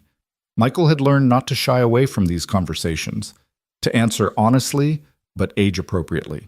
"Were you scared when you ran to help the lady?" Owen asked as Michael tucked him in. "Terrified. But I knew she needed help, and I knew you were safe where I'd left you, so I did what needed to be done. And now she's helping you, because you helped her first." "I guess so." "That's called karma. We learned about it in social studies. When you do good things come back to you." Owen yawned, already drifting toward sleep. "I'm glad you got good karma, Dad. You deserve it." Michael sat with that thought long after Owen fell asleep. Karma, cosmic justice, cause and effect, whatever you called it, the chain of events that started with a split-second decision in a mall had led him here. To a job that terrified him, a situation that could blow up in his face, and possibilities he'd never dared to imagine. The next 3 days were a crash course in corporate security consulting. Michael arrived at the office by 7 each morning and stayed until 6 each evening, absorbing everything his team could teach him. Rachel walked him through the Phoenix Project's history, explaining the client's concerns and the security challenges of their facility. David coached him on professional presentation skills and client management. Thomas built him a crash course on threat modeling and risk assessment. By Wednesday night, Michael felt moderately prepared for Thursday's meeting. Not confident, but prepared. He'd reviewed every document twice, practiced his presentation until he could deliver it without notes, and coordinated with Rachel and David on who would handle which questions. "You're going to do fine," Rachel said as they wrapped up their final prep session. "Stop overthinking it. You know the material, you understand the client's concerns, and you've got good instincts. Trust yourself." "Easy for you to say. You're not the one who's going to tank a $3 million contract if you screw up." "If you screw up, we all screw up. We're a team, remember?" She gave him a look that was almost maternal. "Michael, I was wrong about you. When Samantha first announced she'd hired you, I thought it was a publicity stunt or guilt or something equally stupid. But watching you this week, the way you listen, the way you ask the right questions, the way you actually care about getting it right, I get it now. You belong here. The words hit harder than Michael expected. Thank you. That really means a lot. Don't make me regret saying it by choking tomorrow. But she was smiling as she left. Michael stayed late, reviewing the presentation one more time. When his phone rang at 8:30, he almost didn't answer until he saw it was Samantha. "You're still at the office," she said without preamble. "How did you know?" "Your computer is logged in. I get notifications when anyone accesses the system after 8 p.m. She paused. "Go home, Michael. You're prepared. Staying late and obsessing over details isn't going to help." "How do you know I'm obsessing?" "Because it's what I would do. And you remind me of myself in some ways. The need to prove you deserve to be here. The fear that one mistake will confirm everyone's doubts." Her voice was gentle. "But you've put in the work. You've earned this meeting. Now go home and get some rest so you can do your job tomorrow." Michael saved his work and shut down his computer. "Thank you for believing in me, for giving me this chance. Thank me by landing this client." But he could hear the smile in her voice. "Good luck tomorrow."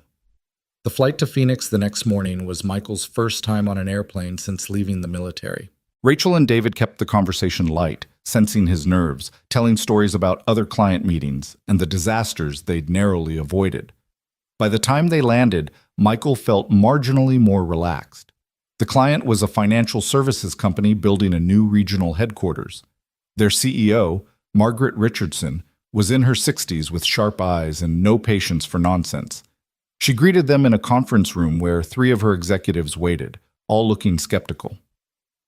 "I'll be direct," Margaret said once introductions were complete. "We're here because we paid Hale Industries a significant deposit for security consulting that we've yet to receive. Your former project lead is now in jail for armed robbery, which doesn't inspire confidence in your company's judgment. Give me one reason why we shouldn't terminate this contract and hire someone else." Michael had prepared for this. He pulled up his presentation and stood up, meeting Margaret's challenging gaze. Because Marcus Webb fooled everyone. Not just Hale Industries, but his parole board, his references, his background checks, and the jewelry store that originally employed him. If someone is determined to hide their criminal intent, they can do it successfully for a while.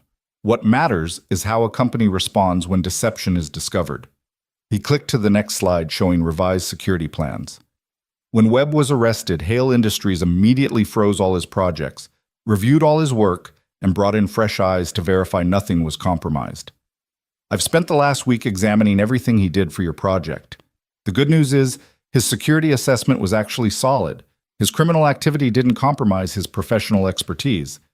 The bad news is he didn't complete several critical components before his arrest." "And you're qualified to complete them?" one of the executives asked, his tone suggesting he already knew the answer was no. "I'm qualified to identify security gaps that could get people killed, because I've seen what happens when security fails. I'm not qualified to implement complex digital systems or handle vendor negotiations, which is why I brought Rachel Winters and David Chen. They handle the technical work while I focus on threat assessment and emergency response." Michael moved to the next slide. What Webb couldn't give you, because he never experienced it himself, is insight into how actual violent incidents unfold, how people behave in crisis situations, where theoretical plans break down under pressure. That's what I bring to this project.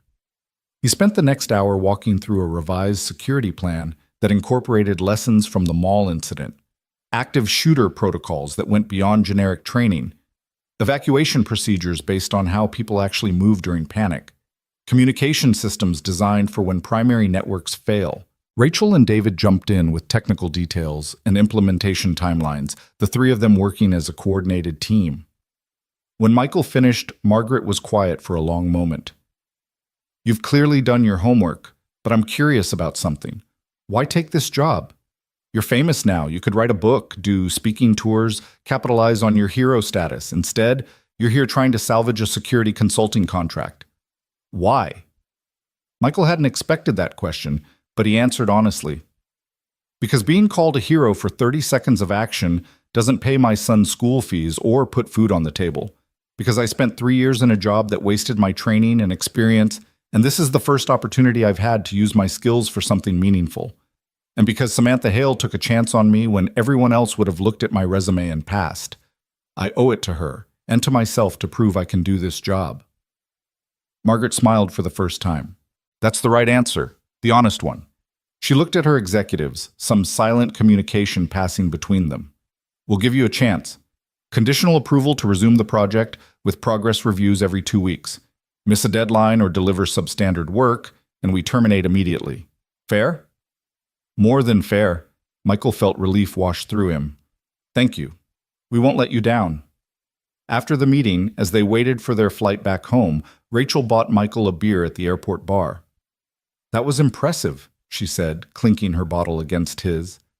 The way you handled Margaret's skepticism, the way you acknowledged gaps in your knowledge without apologizing for them, you might actually be good at this job. Might? Give it a few more weeks. I'm not ready to fully commit to that assessment yet. But she was grinning. David joined them, looking more relaxed than Michael had ever seen him. I'll admit it. I was wrong about you. I thought Samantha hired you for PR reasons, but you earned that contract today. That was all you. That was all of us, Michael corrected. I couldn't have done it without you two backing me up on the technical details. True, but you set the tone. You made them trust us again. David raised his beer. To not completely screwing up. I'll drink to that. They flew back to a voicemail from Samantha that was brief but warm. Margaret called. She was impressed. Well done, all of you. Take tomorrow off. You earned it. Michael picked up Owen from Mrs. Chen's that evening, swinging him up in a victory hug. How'd it go? His son asked. We got the contract. The client is happy. The team is happy. Your dad didn't completely embarrass himself. I knew you wouldn't. You're too smart to embarrass yourself. That's a very generous assessment of my intelligence, but I'll take it.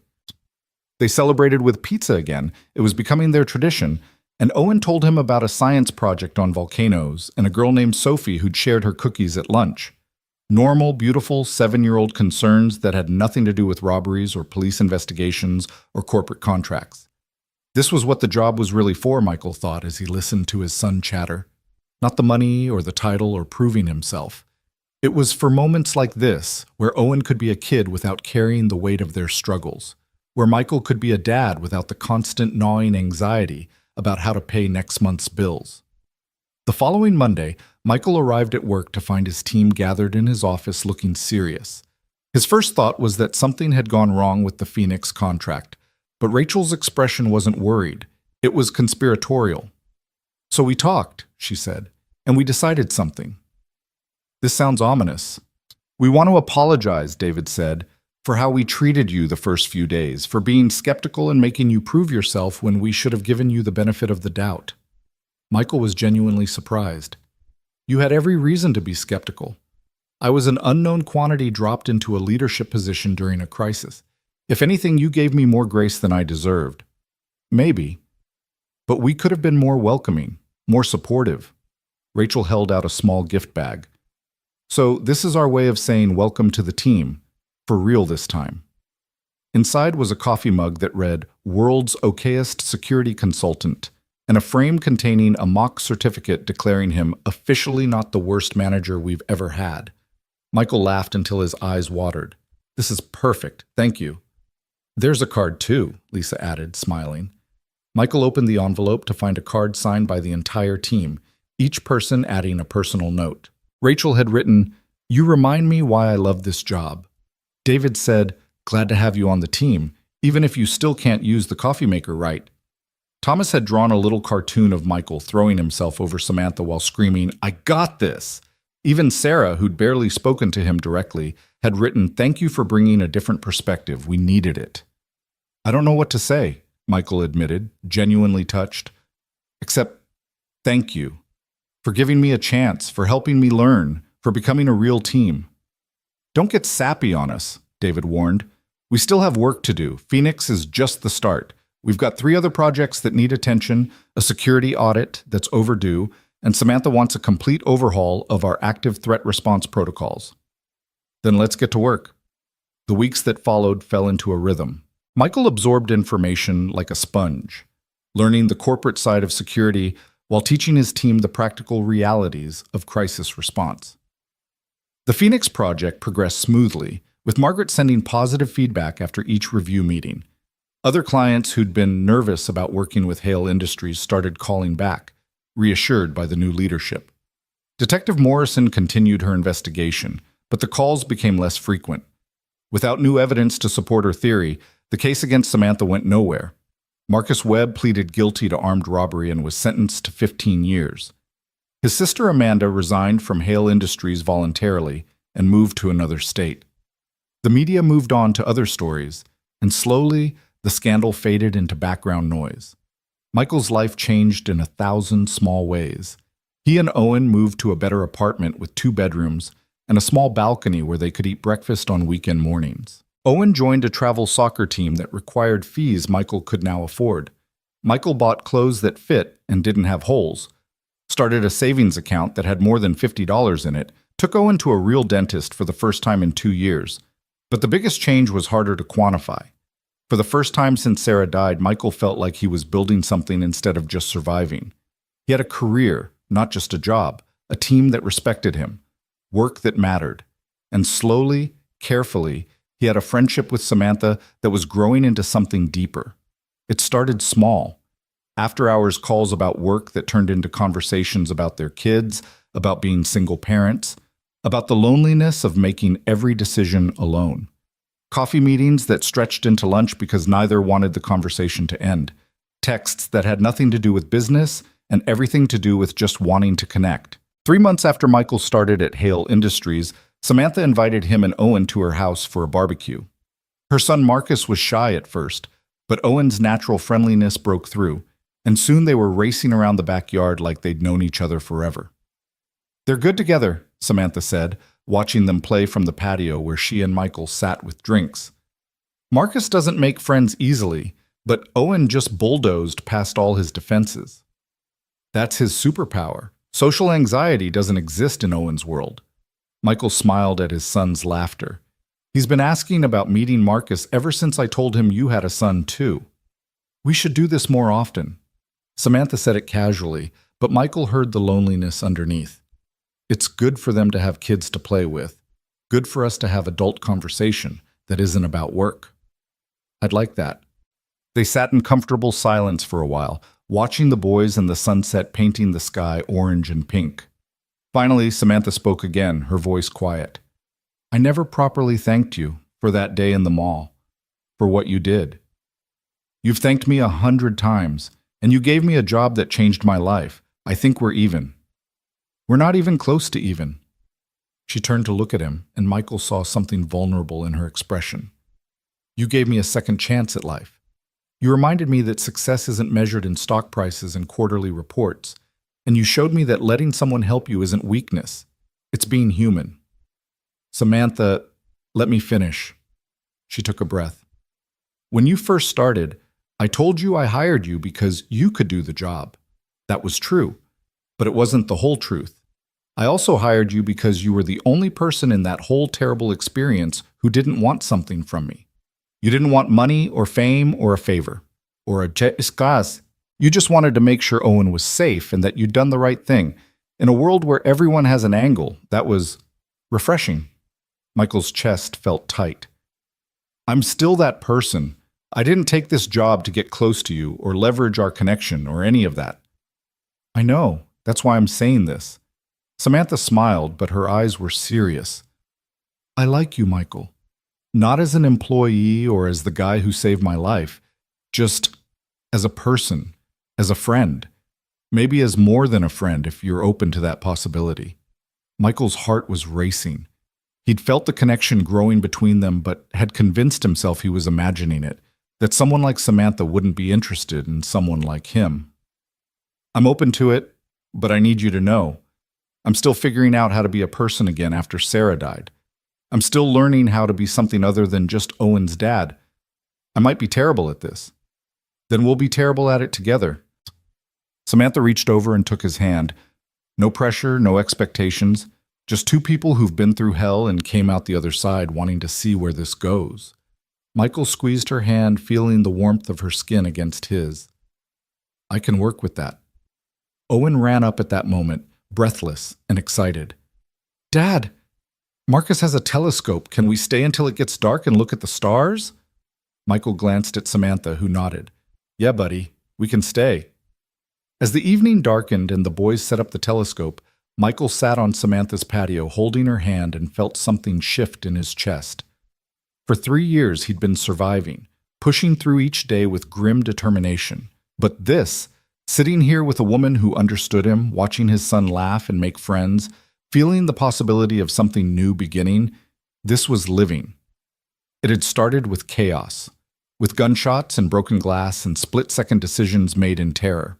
But somehow, impossibly, it had led here, to a second chance for both of them, to the reminder that even in the darkest moments, humans could choose to protect each other, to help each other, to build something beautiful from the wreckage. Michael looked at Samantha, at the woman he'd thrown himself over without thinking, and saw her looking back at him with the same wonder. Two people who'd faced death and decided to choose life, together. Thank you, he said quietly. For what? For seeing me. For believing in me. For giving me a chance to be more than I thought I could be. Samantha leaned over and kissed his cheek, gentle and brief. Thank you for reminding me what courage looks like. For showing me that heroism isn't about grand gestures. It's about choosing to help when you could choose to walk away. From the telescope, Owen called out that he'd found Jupiter. Michael and Samantha stood up together, still holding hands, and walked over to look at the distant planet through the lens. And as he stared at the cosmos with his son beside him and Samantha's hand in his, Michael Carter finally believed what his son had told him months ago. Good things do come back to you. Not because the universe keeps score, but because one moment of choosing kindness over fear could change everything. For everyone. And sometimes, if you were very lucky, it could lead you home to a place you never knew you were searching for.